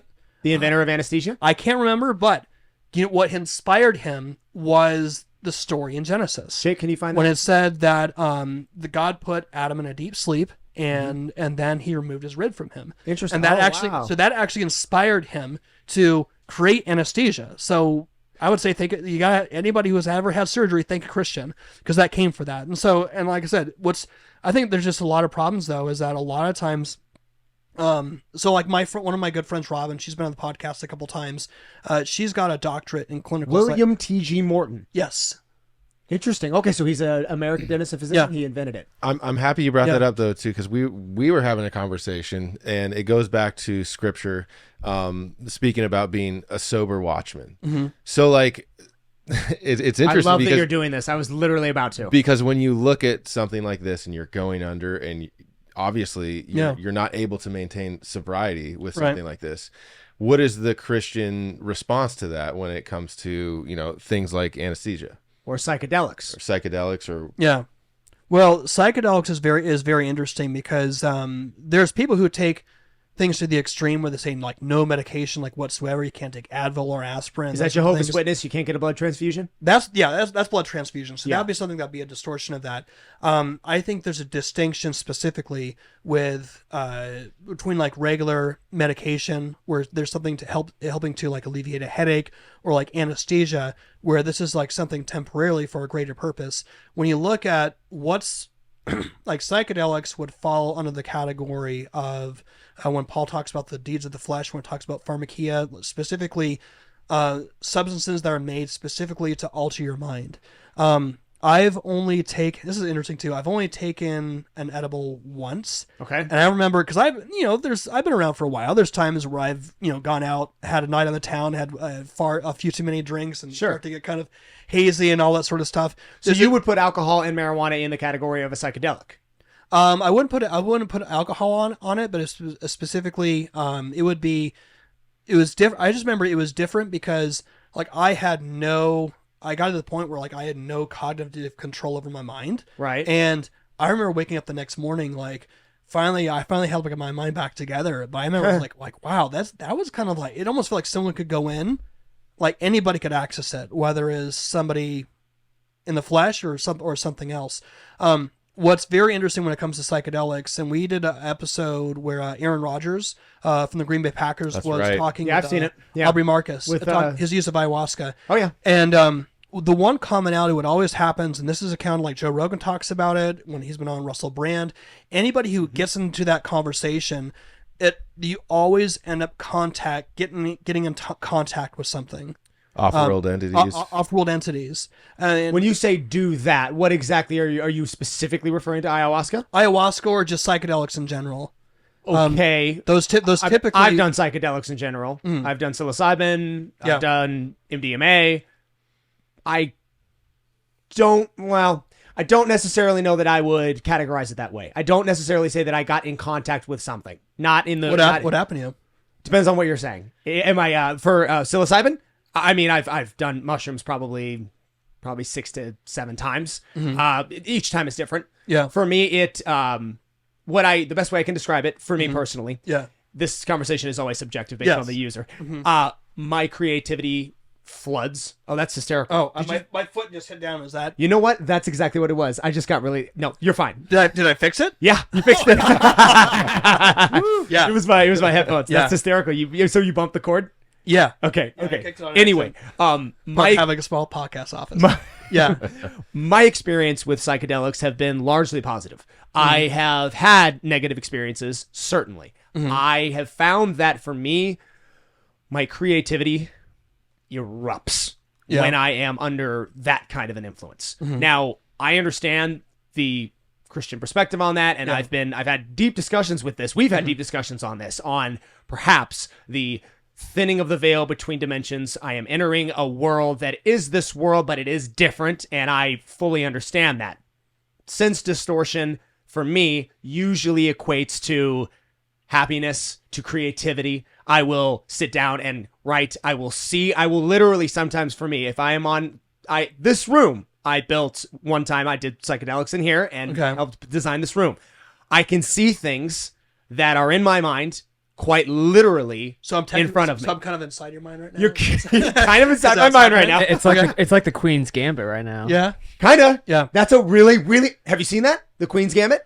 I have not. That's the one with she plays chess. She plays chess. The female chess. Okay, so in the Queen's Gambit, this is a really messed up part of the story, but she's an orphan. She's in a home. She basically steals prescription drugs, opiates, takes them every night. She's dealing with all that stuff. But when she takes it, because she's been introduced to the game of chess and her mind is so mathematical, she literally gets high, lays on the bed, looks at the ceiling, and the chessboard appears on the ceiling. And she can watch and play chess against herself.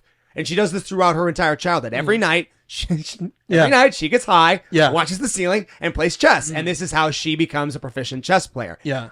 For me, I see psilocybin, specifically mushrooms, as something that I maybe engage in once every 6 months. So to me, it is not anywhere near that kind of an experience. But when I do it, I feel like the thoughts in my mind become visual, much, much more so. I think we all kind of have a certain level of creativity where our imagination, where I can see something that isn't literally there, but if I think about it long enough, I can literally see it. Yeah. I could see what this looked like. You take psilocybin, in my experience, that experience becomes much more reality. Yeah. Much more visual to where I can literally see it. And sometimes I see things that I had not thought of until I'm in that moment. That to me, and that's I again. So what do you when you're there? And I'm just asking because you're a lot more experiential here than I am. Sure, yeah. Like, what are you observing? Do you think you're just observing like your own subjective, what something inside you, just your neural wave patterns, or do you think you're actually somewhere on a plane? Because when you look at when I've listened to Joe Rogan, Aubrey Marcus, and they talk where they're actually somewhere. Like even for example, the one with Aubrey Marcus, he was talking like graphically where he was on this tree, he was like sliding down the bark. You know what I'm talking about? I have heard that one. Yeah. He was on. I believe he was on either peyote or ayahuasca when he talked. About and that's neither of which I've done, and both of which are considered to be far more advanced in experience than psilocybin mushrooms. And those are where you start hearing people recount stories of making contact with off-world entities. I think like ayahuasca, DMT, those type of you will see your people describe seeing their spirit animal, something that literally comes up and talks to them. I can tell you firsthand that while I have had very powerful, both positive and negative experiences on psilocybin, I would never come to this conversation and say, oh yeah, the last time I did it, this unicorn appeared and spoke to me and told me what I needed to do with my future. And it's not that kind of an experience. And again, this conversation that I had with people is oftentimes kind of hard to get across with words. That is one thing we keep talking about Aubrey Marcus. One thing that he said, every once in a while, that guy will say something that's a little enlightened every once in a while. And one thing he said was that words are very clumsy. Trying to describe, especially when you're trying to describe an experience in your mind, if you are someone who has expanded your thought process through the use of psychedelics, it is almost impossible to describe to someone who's never done it. Yeah. But the weird, and this is where I think to your earlier question of, am I just experiencing this in my mind or is it really happening? I believe it's really happening to a degree, and here's why. Usually when I have these experiences, I do them with another person. Someone else is with me or a group of people. I've done both. When that happens, certain things that I will know, okay, that tree is not literally purple. It looks purple because of what I'm experiencing. But what's very strange and interesting is that the other members of the group will see it the same way. Right. You are connected to one another in a very, very strange way that I don't think we really acknowledge. And I think we're connected that way even without that substance. I think that substance either enforces that connection or breaks down a barrier, something along those lines, because I've had visual experiences with in real time, with real things that I know in my head. And that's the other thing is when you're on psilocybin. When you say a real thing, like what was a real thing to you? Perfect example. I did it one time with a group of people. We were in the woods. We were walking around in nature. Yeah. You have never experienced nature in your entire life until you have done mushrooms and gone into it. You've never seen it. You really have. That is one of the areas it's my personal favorite. Yeah. It's where I love to go. I love to spend time and just think and just reflect. But we did it as a group. You're in Arizona? Oh yeah. Oh goodness. Oh dude. Like in Gilbert, Arizona. Yeah. I will see people walking around. I'm like, You're having a good time, aren't you? He's like, I mean, like forest-wise, like I'm a nature, like flag, like around the Flagstaff area. Desert? Oh, the desert's gorgeous. Okay. The desert's beautiful. You go north, you go up. I mean, my favorite place to do it is like Greer. If you were to go up to Greer. I love Greer. High elevation, incredible mountainscape. Oh, it's just beautiful. For me, like the wind going through the pine trees, that's... Oh, yeah. Oh, beautiful. everything. That's the best. Do you think it could be how you perceive light and how you're more sensitive to light or different external stimuli? Certainly. Okay. I think in a sense, especially, and this is why I cannot recommend, I just can't recommend that everybody just do this, because it requires a certain understanding, of who I am as a person. Am I in a good spot? Am I healthy? Am I happy? And the people you do it with will also be very important to that experience. If I'm in nature and we all see something that's very, very cool, and maybe it is just an external stimulus, but at the same time, I don't necessarily believe that, and I'll give you a reason why. This is one of the most powerful experiences I've ever had. I was in the woods with a group of friends. We saw an eagle. We were up north, like way north Arizona. We saw an eagle, 100 yards up, doing his thing. Around this eagle was a golden ring of what I can only describe as some kind of an energy ring, circling and following the eagle. The minute I saw it, I locked onto it, and I looked around. I'm like, okay, look, I don't know if this is just me. Does anyone else see that? Everyone, oh my word, what's around it? Why is that following? You do learn, and especially when you go into nature. And this is ancient. I mean, the Native Americans, the Vikings, they did this kind of thing, and they always described, especially the Native Americans, the mountain is alive. It has its own energy. Right. The forest is alive. Oneism. Yeah. So there's no distinction between creator and creation. Everything is all blended in. And while I may not hold that tenet to be true, which is pagan, I can see where it came from. For sure. If you are opening up yourself to that kind of an experience, and you have no knowledge of God, Christianity, of that side of things, and you're a Native American who has never even heard of any of that, it isn't that big of a stretch to create something along those thinking that we're all one, because everything around you feels alive. It's like that song in Pocahontas, the famous story where everything's alive, everything has a spirit and a name, and like you start to kind of understand that, and until you do something like that, you're like, how dumb is that thought process? Oh yeah, but for sure. And what's very interesting though is that again, I'm someone who just had one small little experience, just like half an edible, and I think I'd had like a glass of wine prior to that, so I'm not sure how helpful that was. But one of the things I've had though is like talking with a lot of people who have had experiences, who were into the New Age and came out of the New Age. What's really interesting is that a lot of them account where they're taking, a lot of things that you mentioned, and everyone's experience is different. What ends up happening a lot of times, what I've seen, is where they're taking these different substances and they end up, having a lot of these experiences which you talked about, but then they end up getting in contact with some sort of entity, which initially is friendly. But then after that, what initially is friendly ends up becoming hostile. And this is people who end up also doing like astral projection, where initially what these hostilities end up still oppressing them, even when they're sober, when they're going to bed without any sort of substances, like what's happening. There's something like real and cognitive with that. And what ends up what's happened so many times, what I've seen is that these people who are oppressed, which is very, very interesting. The same way how I mentioned how earlier Jesus is the only one who gets named. When you stub your toe, and you replace Jesus instead of saying shit, like there's a reason for that happening. Like Jesus' name has power. So in the same way, what's been very interesting is that even people who aren't Christians, who end up having these experiences where all of a sudden they start being oppressed, whether they're doing astral projection, lucid dreaming, going on a psychoactive trip, and they start getting oppressed, all of a sudden they feel this inclination to call out to Jesus. These attacks and these entities to like stop. And this is account for a lot of testimonies that people I've talked to. Interesting. Yeah. So that whole process, it usually ends up leading them to get to a Bible, to like read the Gospel of John to understand like who Jesus is. So in the same way that psychoactive substances are dimensional, you're actually accessing something.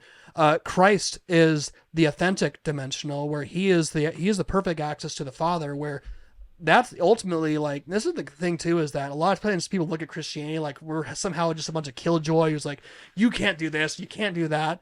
like the reality is when you look at hedonism, like the pursuit of pleasure, like the Christian God is the ultimate source of hedonism. If you look at what the Psalm says, like in Psalm 16:11, he says, in your presence there's fullness of joy, in your right hand there's pleasures forevermore.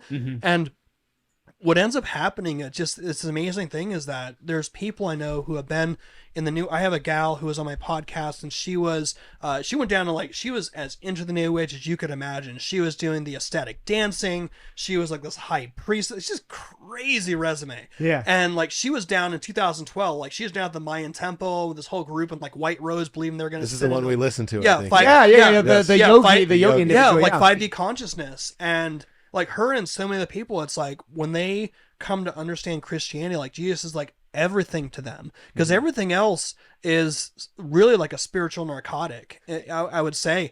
And what's also interesting too is that, going back to the psychedelic thing, is you talk about ancient cultures.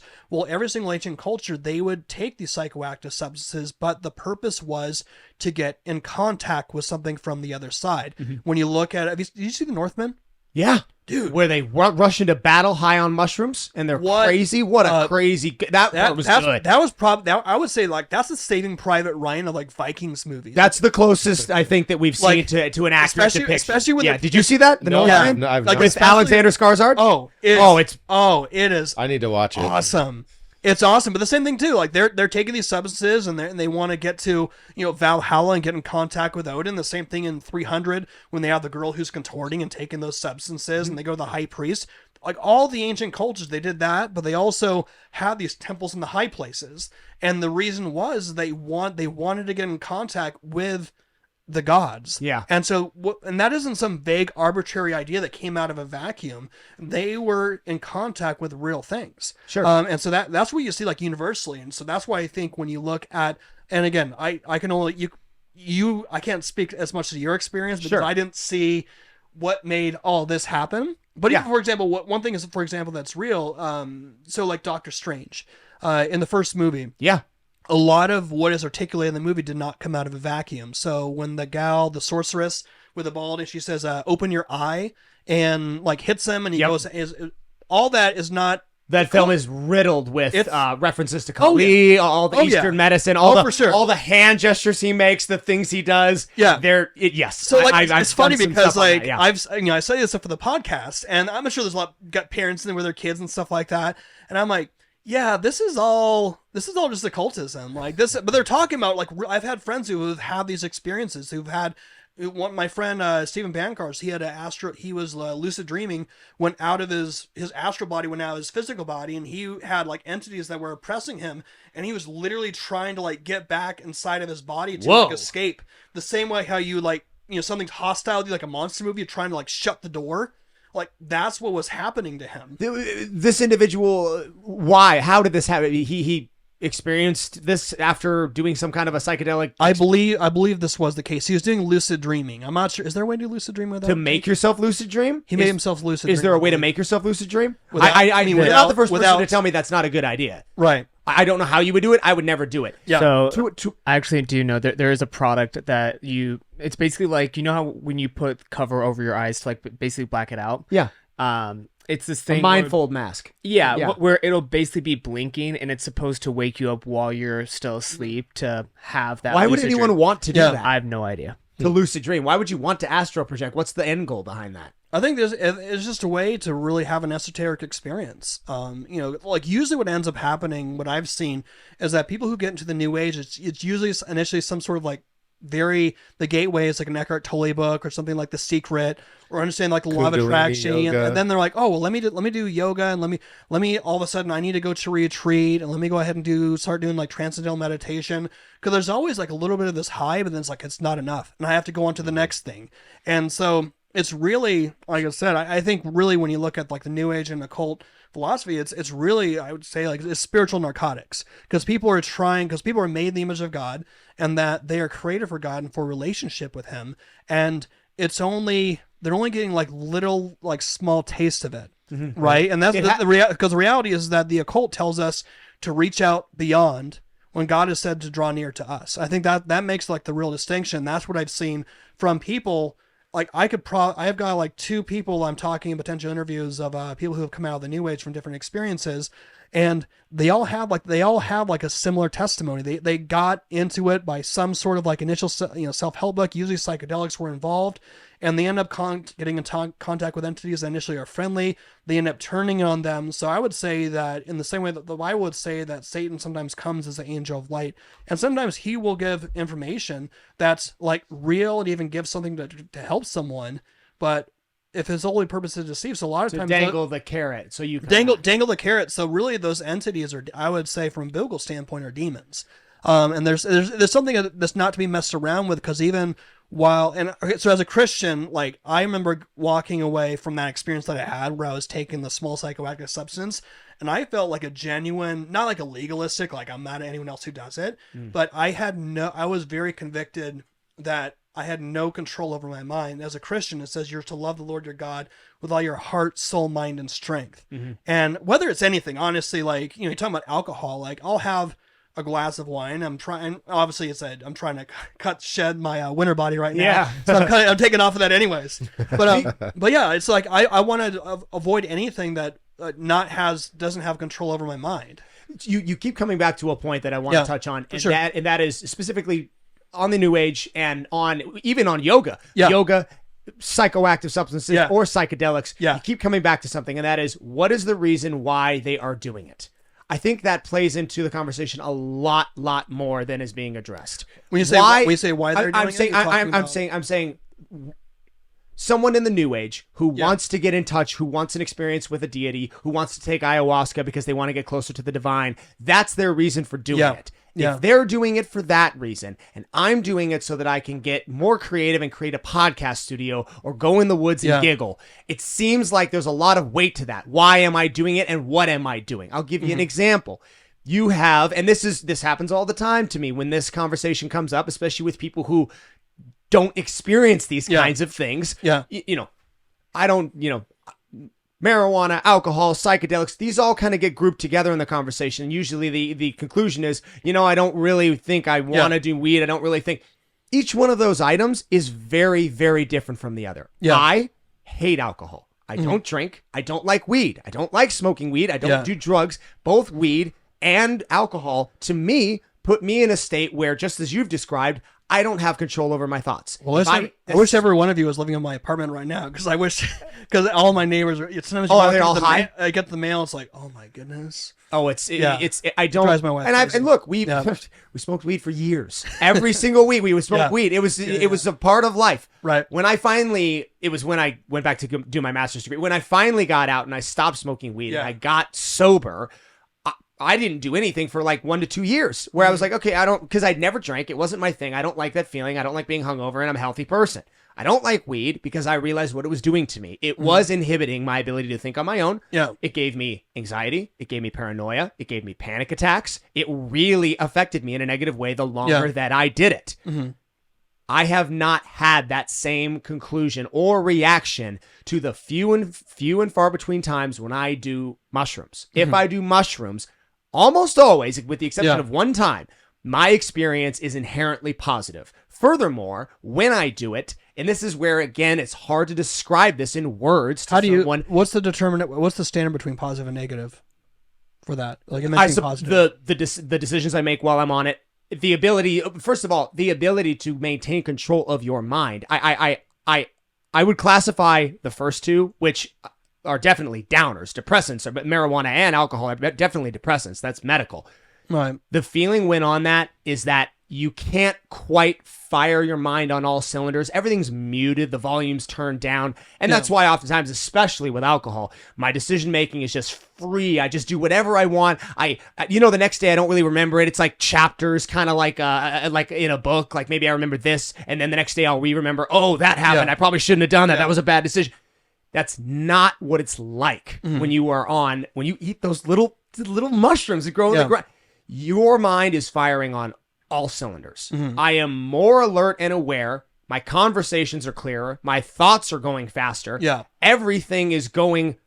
It's like the floodgates are opened to your mind. I remember everything that happens the next day. Again, I understand this is very specific to psilocybin mushrooms, but I think it needs to be, Because the problem, and a lot of this is societal. I mean, we've put all these drugs together, right. and they're all bad. Yeah. And the war on drugs and George Bush, and it's all bad. Oh, yeah.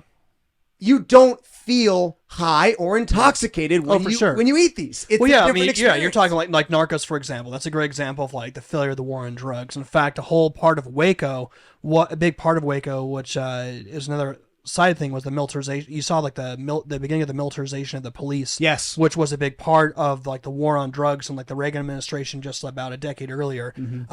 And there's a lot. I would agree with you so much as far as my Jeff Durbin. He was the pastor of Calvary. He was the chaplain at Calvary Addiction Recovery Center. Okay. So he dealt with people coming from all sorts of addiction.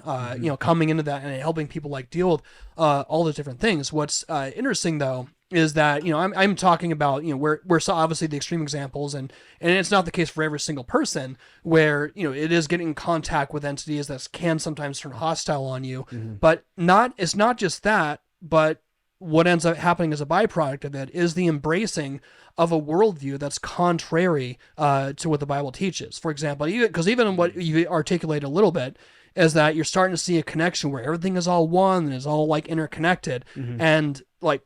That's so what you're taking is a gateway to embrace oneism, which is essentially neo-paganism, which is a false gospel. It gives you hope that I would say that like you are divine, that we all are divine. I think, and this is the area where I call it like this whole worldview of like. I wouldn't necessarily interpret that as I believe everyone is divine inherently. Yeah. I don't. Again.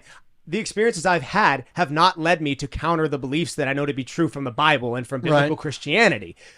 The connection that we have, I think we are interconnected as human beings. I just don't necessarily think that we feel that way oftentimes when we're stone cold sober. Yeah. We oftentimes, it's also, I think, a matter of what we dwell on. Oftentimes we dwell on the things we don't necessarily agree with in that person. Yeah.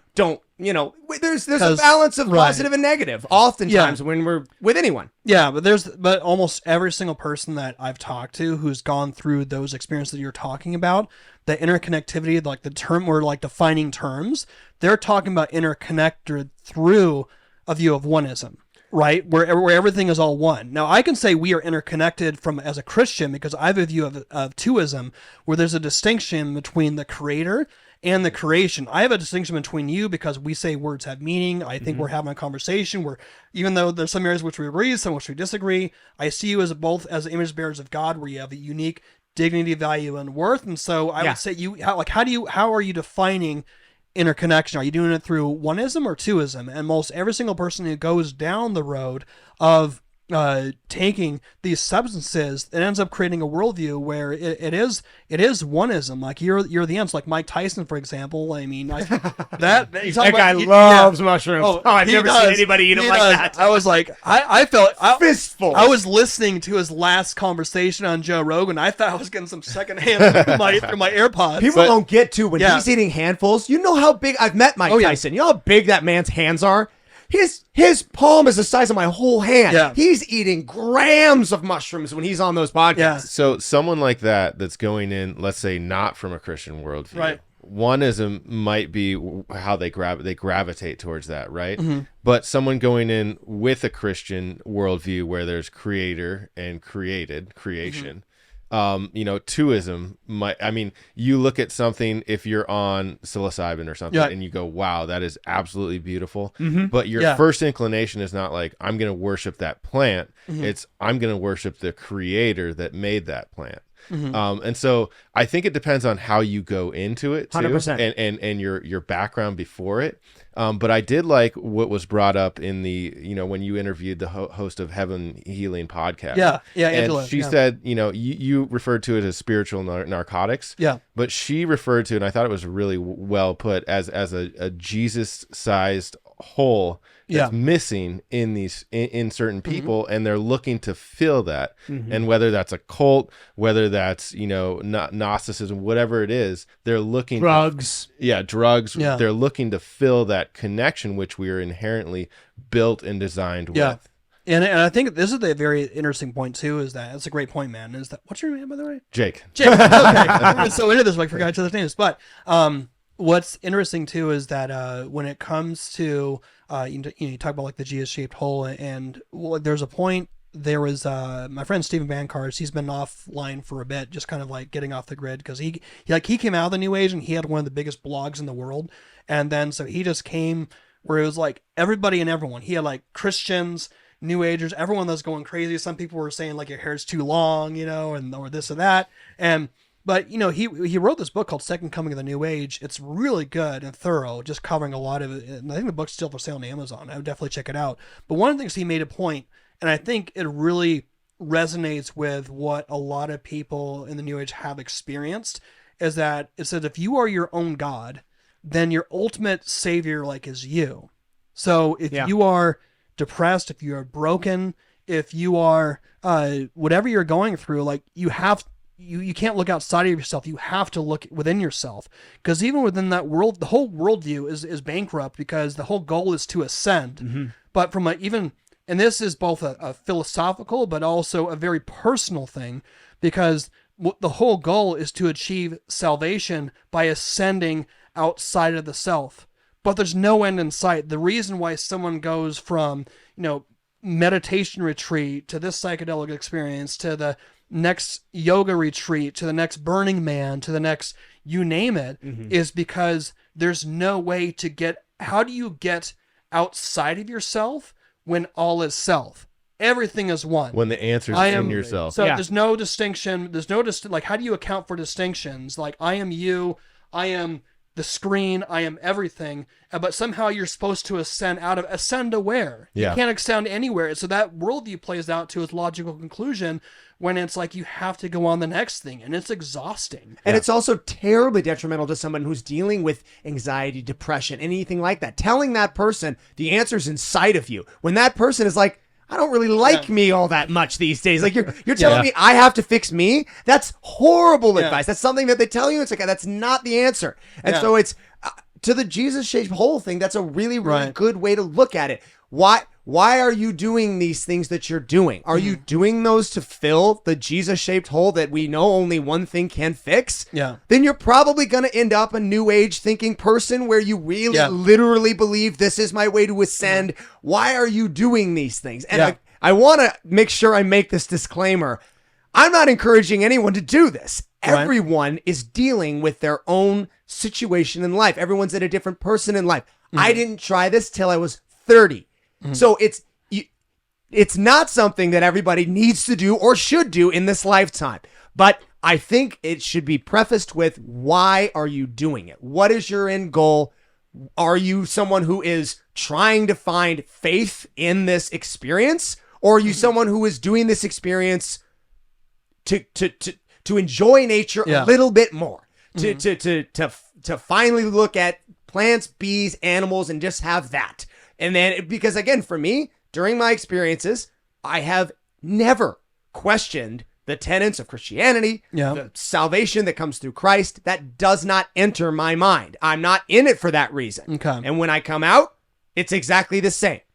And that's just, for me, what that experience has been like. Okay, yeah, and fair enough. I will say just, and this is the first time we've actually talked. Which, by the way, this has been awesome. Yeah, man. Thanks for coming on. What do you think, Eli? This has been good. Yeah, it's been great. Crazy good. There are a couple times where I have picked up on just a couple of things you said, and it started to sound a little bit oneness. And I think it was specifically connected to some of the experiences that you had. Mm-hmm. And I would say, as a whole, the majority of psychoactive, taking the ingested psychoactive substances, it's not just, there's the multiple accounts of experiences of people, like I said, talk with entities that eventually turn hostile on you. Sure. But also, the majority of people, it ends up embracing the worldview that gets held is, it leads people to the self, not to God as a whole. I mean, if you're talking about your experience, it sounds incredibly unique, but it sounds very different from the people I've talked to. And just bring back Mike Tyson, for example, as someone obviously does not embrace the Christian worldview, but the one thing he talks about,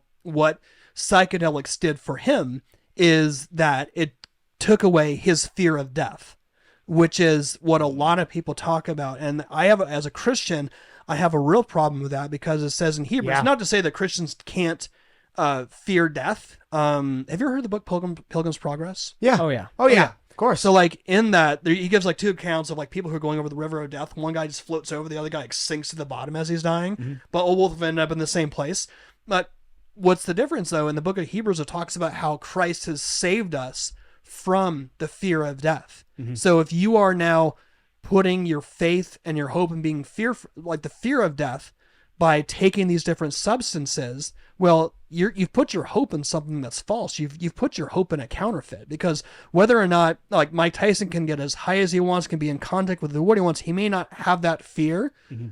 He's still going to die one day. We're all going to die. He's still going to have to give account for a holy God. And if he hasn't repented and turned away from his sin and have trusted in Christ, he's going to have to stand before a holy God and account for everything that he's done, both the good and the bad. And if he doesn't know Christ, he's going to go to hell. So I think that's a point where it's like, there's, I believe as a whole, there is an incredible spiritual danger behind that. And again, I'm not like, I love creativity. And like I said, I love a lot of, and part of that's what drew me to even follow your account. Yeah. Right. And that's huge. And like Fritz said, I think there's plenty of ways you can be creative without having to do that. For me, like I'm a huge movie nerd. And so I listen to like a lot of soundtracks, like when I'm in the podcast, when I'm in the whole production status. So, did you ever see the recent movie, Steve Jobs? No, it was done by Aaron Sorkin. I think he's the screenwriter. Which one? The one where Michael Fassbender played him, or the previous guy. What was the Ashton Kutcher? Not Ashton Kutcher, the other guy. Okay, I have seen that. It's a great movie. Yeah. Okay. So the soundtrack to that, it's like I listen to that soundtrack on repeat when I'm in the process. Like, it just gets me in that creative mode. That's that cool, and the soundtrack to The Social Network, or the soundtrack to like Black Hawk Down, like a lot of those. Gladiator. Oh yeah. Lord of the Rings. Oh yeah. I have a whole like creativity. Anything Hans Zimmer will do it for me. Oh yeah, music and okay. I mean, you could talk about music. Music is a very, very poor substitute for the kind of psychoactive experiences we were just describing, but. Music, I think, can be used for positive or negative. Right. Music is a perfect example of something that can, influence a person's mood, take them up, take them down. Yeah. Kanye West was talking about those frequencies where 808. Yeah, 808 frequencies where Travis Scott can sacrifice 2/3 of the crowd to whatever God he believed in that day. And music can be terrible. Yeah. Or music. Have you seen the video of Travis Scott where he's yelling at security, but his auto-tune is still on? Oh no, I'm talking about the one where he's like floating over where he's up on that tower and the people are getting. Have you seen that? Are you talking about where everyone got trampled? I'm talking about at Astroworld, yeah, where he is up there with his mic. It is the most haunting imagery that the music industry will see in the next 100 years. Yeah. He's up there singing to the crowd chanting to the crowd. He's not singing. He is chanting to the crowd. If you can find this, pull it up. They are literally lifting these bodies of these poor people, kids. Yeah. Up and over the crowd to get them out and he is like chanting to the crowd. So, I mean, look, music is outstanding. Mm-hmm. It's unbelievable. I think all of these things are more determined on how they impact the person based on who the person is before they do them. Oh, yeah. If Mike Tyson, I would never pass judgment on anybody on their belief systems. Yeah. If Mike Tyson does not believe in God, doesn't have anything to do with Christianity, doesn't want anything to do with Christianity, and he eats a fistful of mushrooms, I'm not surprised he came to the conclusion that, we're all one, and I don't really care about dying. And hey, man, this is going to be great. Like, all right, he came to that conclusion. That's who he is. But as a Christian, can you find that? Well, first of all, we're not gonna turn play the sound on. Yeah, don't play it because we'll get flagged. But you can see the imagery. This is the imagery from his. Have you seen this? The imagery from his show? Yeah. It's very satanic. Very creepy looking. That's the same with Little Uzi Vert too. He does. He had at one point, was there 666 or what did you say? You went to a show and they did that? Yeah, so I was actually seeing like a G-Eazy concert and Little Uzi Vert was like opening for him, and literally he comes on and it's like 666 written everywhere with upside down crosses, and I was like, okay, well I'm just gonna walk away and go get a beer until he's done. It kind of ruined the experience. That's Travis Scott up there. If you can see that, Jeremiah, that's him up on the crowd. This may be the long version of the video. Eli, make sure you don't show this because again, I don't want to get flagged by YouTube. But to give you perspective, the bodies start going and he stays up there and chants. You almost have to hear it in order to fully grasp what's happening. But well, it's not. I mean, let's just take it at face value. Let's just say that's what it was. I mean, how is that any different from the? I think it was in the Northman when they killed several people, including like the girl, and they did this as sacrifices. Do you remember that? Mm-hmm. And so it's like, and they're doing that like as a ritual. So I mean, honestly, people are advertising this like as if this is something unique. This is just what has always happened. It's just with now as everyone has a phone where you can actually like document this stuff. And you can't just outright cut someone's head off on at least not in public. No. This is the most. Now, whether or not this, again, it's hard to look at this as a Christian and think this was entirely innocent. I don't think even people who aren't would look at this and say this was entirely innocent. This was a very, very odd experience. Yeah. That went down. Yeah, and I don't know. There's times too where sometimes when you look at what's going on in the music industry, where sometimes it's like they're just trying for shock value. Sure. I mean, for example, like Lady Gaga had that music video where it was like the Judas, yeah. And I honestly, like, as a Christian, it's like you're trying to troll me. I literally like rolled my eyes, like you're trying too hard. It's like you got a motorcycle gang with like the 12 people and they're all the last names, and I'm just like wants to have sex with Judas in the and song. It's like you're just trying like too hard. I'm like, come on, it's like like you gotta try something more original if you're gonna. Like, it's blasphemy all the same. It's like I'm just not that impressed. You're trying to get me mad. I'm like I'm not playing. No, I agree. But again, I think these kinds of experiences that we go through and how we interpret them is a lot based on who we are going in. I can only speak subjectively. That's the problem with this kind of thing. You can only speak subjectively on what your experience has been with them. I can't speak to Mike Tyson, his mind, or anyone else's mind on what they come to with their conclusions. Only mine. Mm-hmm. So if you went in, and let's just say you had another experience, and let's say I can get closer to God, and you had an experience that said there are many ways to God outside of Jesus, like, would you adhere to that experience, or would you adhere as authoritative, or versus like having a sober mind and reading like John 14:6, where Jesus says, "I'm the way, the truth, and life. No one comes to the Father but by me." Which experience would be more authoritative? I would never go into an experience with that kind of a goal. I do not go into any psychoactive experience with, again, I am phrasing that, I would not do ayahuasca. I would not do any of the others. Right. I stop myself at mushrooms. That's really it. Again, a lot of people don't have that in mind when they begin with, but they end up there. And that's what I've seen the commonality with the New Age. Is a lot of things that people are doing the exact same things. They end up there, regardless of not having those intentions. You're going there for creativity. Right. You're going there to expand your mind. How do you know you're not? How do you know you're stop? How do you know like you've gone to a certain point? Like you've gone to, let's just say like geographic. We're in Gilbert right now. Mm-hmm. Let's just say we're in Gilbert. Queen Creek is the point where you start embracing a worldview like of oneism. Mm-hmm. You start getting in contact with stuff. You start playing. You start maybe even like communicating with them. Maybe getting information from them that is actually maybe helping you with your creative process, but that ends up turning you out. Like, how do you avoid going past Queen Creek? Does that make sense? Yes, it does. It's very hard for me to answer that because I've never had an experience that even came close to that. Okay. I have never seen or spoken with any external deity or anything like that during my experiences. It really is, colors are bright. Yep. Thoughts are clear. Conversations are fluid and hilarious.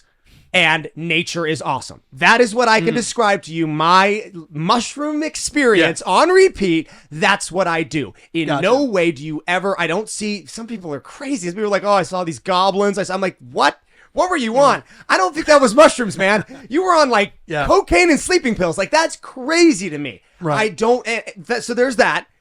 And I would never, ever, ever go into something or dabble with something that someone said. Now, okay, when you do this, and Ron White did ayahuasca, the comedian. He went on a show. He went on Tom Segura's show, the podcast. Didn't he go sober because his big gimmick was having the whiskey, the scotch, and the cigar? He did it to break. He did it to break his alcoholism because he reached 70 and he realized that his doctor was telling him you're going to die if you don't stop this lifestyle. So he used ayahuasca in Brazil or South America to break that habit. Which you could talk about that in a conversation all by itself. Does it work?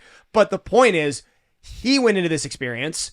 The shaman or whoever was distributing it that day told him, okay, you're going to do this. You're going to see two energies. You're going to see one that's really positive. It's like a rainbow, something really happy. And then you're going to see one that's really dark. Make sure you follow the dark. Don't go with the light. The minute someone started telling me that conversation, I'm like, okay, you can put that away. I don't need to experience whatever that is. I don't need that in my life. Yeah. I don't want anything. First of all, it's one of the things that has always, well, maybe not the first time, but since my experience has started, it's always reassured me about mushrooms is that there is not this lingering like next day haunt or change in anything like that that I've experienced from psychedelics, specifically psilocybin. Yeah. You have your experience and maybe you make decisions on certain, lifestyle things. Like the biggest one I did the very first time I did it, I decided to stop playing Pokemon Go. This was years ago when that was going. Man, I sunk some money into Pokemon Go.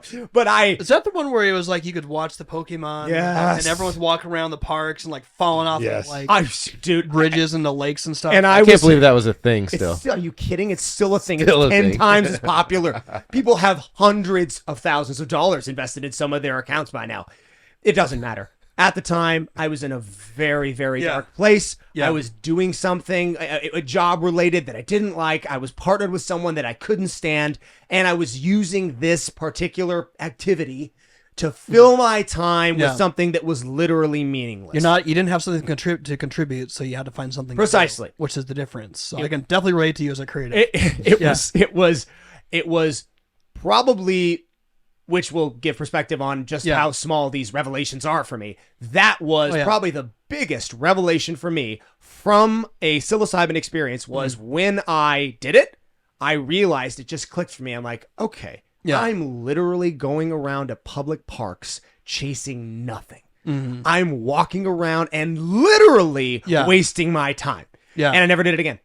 Oh, no, that's interesting too. And like I said, I appreciate everything you're saying. I think like one of the things too is that in no way we try like cultures to try and just like look at things like think critically and verifiably and not like inject unnecessary like paranoia into it. Right. And so even when I'm looking at, the whole conversation regarding psychedelics, I'm like, okay, well, I'm seeing, like I said, this consistency in these experiences, but I also see this experience is also lining up with what scripture talks about, where there are like the Bible is a dimensional book. Like there is a heavenly spiritual dimension, and then there's a physical dimension. There's ways to access the heavenlies in ways that are good, and there are ways to access that are bad. There's ways to access knowledge in ways that are good. There's ways to access that in ways that are bad. And I've seen that intrinsically connected. And just for example, too, there's a lot of times, Christians are guilty a lot of times of sensationalizing things and making a mountain out of a molehill. Another, like a big one, for example, do you watch Stranger Things? Yeah. Yeah. So Stranger Things 4, at the very beginning, the Hellfire Club, like they were talking about something that was real, the Dungeons and Dragons. Oh yeah. And the satanic. Focus on the family. It went down hard on me when I was a kid. So it's crazy. So how old are you? 31. Okay, 31. I'm 41. So there's a magazine for boys called Breakaway Magazine. Okay. And they actually had an article in one of the magazines I had as a kid on Dungeons and Dragons. And they're talking about, all his friends started getting all these things. It was something that there might have been a couple of people that took this game to the, like they had the end in mind already. Yeah. And Dungeons and Dragons was a catalyst for this. I'm actually supposed to have somebody who's done a ton of research on the podcast, who's done a ton of research on it. That'll be interesting. I'd love to hear that one. Apparently the founder of Dungeons and Dragons was a Christian, but it wasn't like, I would call it like a Jesus juke where you're awkwardly putting, Jesus for being preachy. It has like Tolkien. It had a fundamental Christian worldview behind it. Right. So you mentioned, did you give a reference to Game of Thrones? I think I did. Yeah, for Tyrion. So this is the difference between like how you see like paganism and affect storytelling versus like a Christian worldview, where in Tolkien's worldview, he's had definitive good and you have definitive evil. You had a definitive beginning and a definitive end. A definitive of good triumphing over a definitive evil. And that's what made it so, the storytelling so immortal and so satisfactory. I want to go watch it now. Right? What you ended up having in Game of Thrones is that I think one of the reasons why George R. Martin didn't finish the book is that I don't think there's any way he could have really finished the book in a way that was satisfactory, because you have the 7 kingdoms of Westeros all fighting over, sit on the Iron Throne. Yeah. But there's no one who's truly good. Right. Like you have people you like Tyrion Lannister. He's not. But he's not good. He's not a good guy. He's not good. They muddle the line between what's good Jon and bad. Snow. Like you have, he's like, Your Grace, and all of a sudden, you found out too, like once they didn't have the writers, like once they didn't have Martin to rely upon, like it just went and It went tanked. Yeah, it's going to depress me. Yeah, but the thing is that there's no satisfactory end to it because there's nobody was like, I don't think it didn't matter what the writing was, even if Martin was involved. I don't think there could have been any true satisfactory ending. It's not over, right? They're continuing. There's a show. There's the prequel. They're going forward. They're doing Snow. They're doing a forward. I'm which, done. You watch House of the Dragon? I did not. Oh, It's good. It's good. A lot of people said that. It's good. Again, though, even you're spot on. Yeah. All these characters, and I think it's probably why. I mean, I think all of us are a little hedonistic in some of our storytelling and what we like to see, because I think we see ourselves as flawed beings, and the people around us are flawed beings. No one is good, and there are no. What's your favorite Marvel? Speaking of stories, and what's your favorite Marvel movie since? Favorite one? Yeah, I mean, Infinity War. Infinity War, absolutely. And that one, I mean, that's a really bad one for me to pick because in that one, I mean, the bad guy wins. That one ends with him snapping his fingers. Everyone dies. Mm-hmm. But to me, it was just, it was the culmination of all the character arcs, in my opinion. It was the best that Marvel ever got. You had arguably the best villain that we'll ever see. I don't know that they'll ever top the introduction to Thanos coming on screen, doing his thing. The very first thing he ever does is crush the Hulk. And then that's it. We're set for this movie. It was so good, but my favorite probably would be Spider-Man 2. The one with the second one, Tobey Maguire. Tobey Maguire and Doc Ock, great movie. I think so. What's very interesting because like prior to the first one that came out, which is always interesting, the very first trailer for Spider-Man came out. They had the web between the Twin Towers. Yeah, they did, didn't they? Yeah, that was wow. That was going way back. Age us. But what was very interesting is that in Spider-Man 2, which I love so much about it, is that they made the character Doc Ock was such a complex character. He was like so conflicted, enough to where like I remember feeling so conflicted when he died. Mm-hmm. But he didn't. But but not only that, I think what changed in the Marvel storytelling was after the first Guardians of the Galaxy came out, and it was like an action comedy with a lot of really creative one-liners. Yeah. And I think what happened is that it was such a hit. It changed from, I know we're probably going over a little bit, like it was such a hit that it was like every single one now has to have all these like one-liners, and they always have to one-up, where you could never have an extended amount of time where you feel like real seriousness.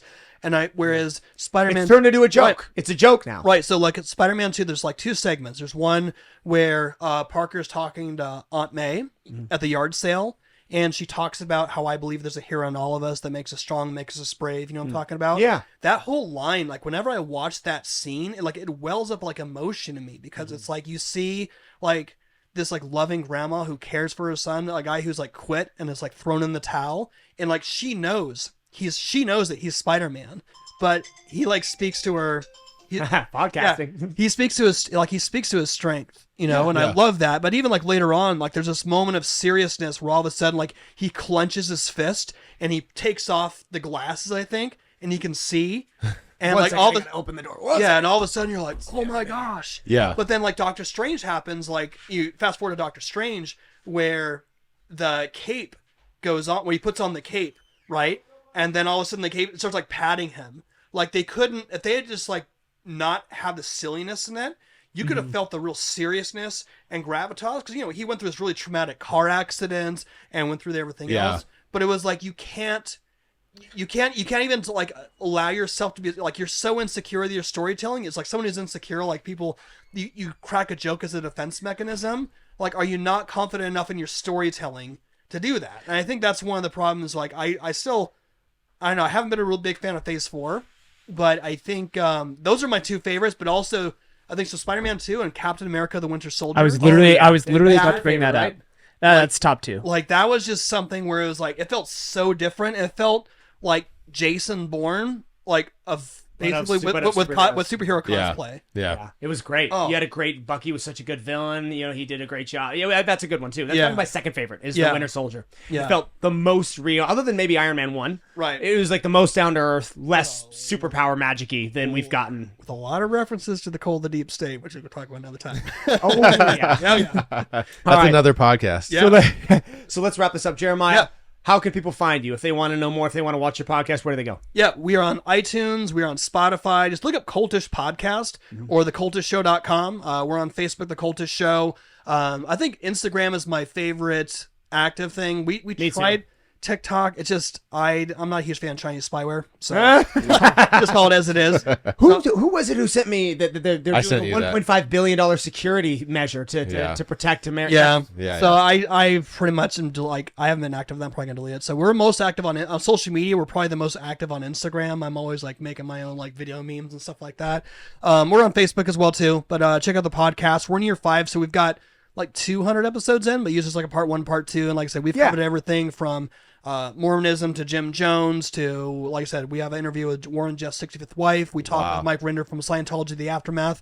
We're working on to hopefully have Steve Hassan on to talk about, how he's seen the bite model go into effect. So yeah, we've been around for a long time. We've got stuff in the future. Like I said, we're in the mind dump right now of trying to put something together on Waco that's unique from all the other podcasts out there. So it's always the creative process is always fun. Awesome. Yeah. Well, thank you so much for coming, bro. Seriously. Dude, this is awesome. That was such a blast. Such a fun episode. Wow, what a conversation. Yeah. So many topics we covered in that. I'm so happy we got them all in. Yeah. Yeah, man, absolutely. Great. Let's Thank you. close it there.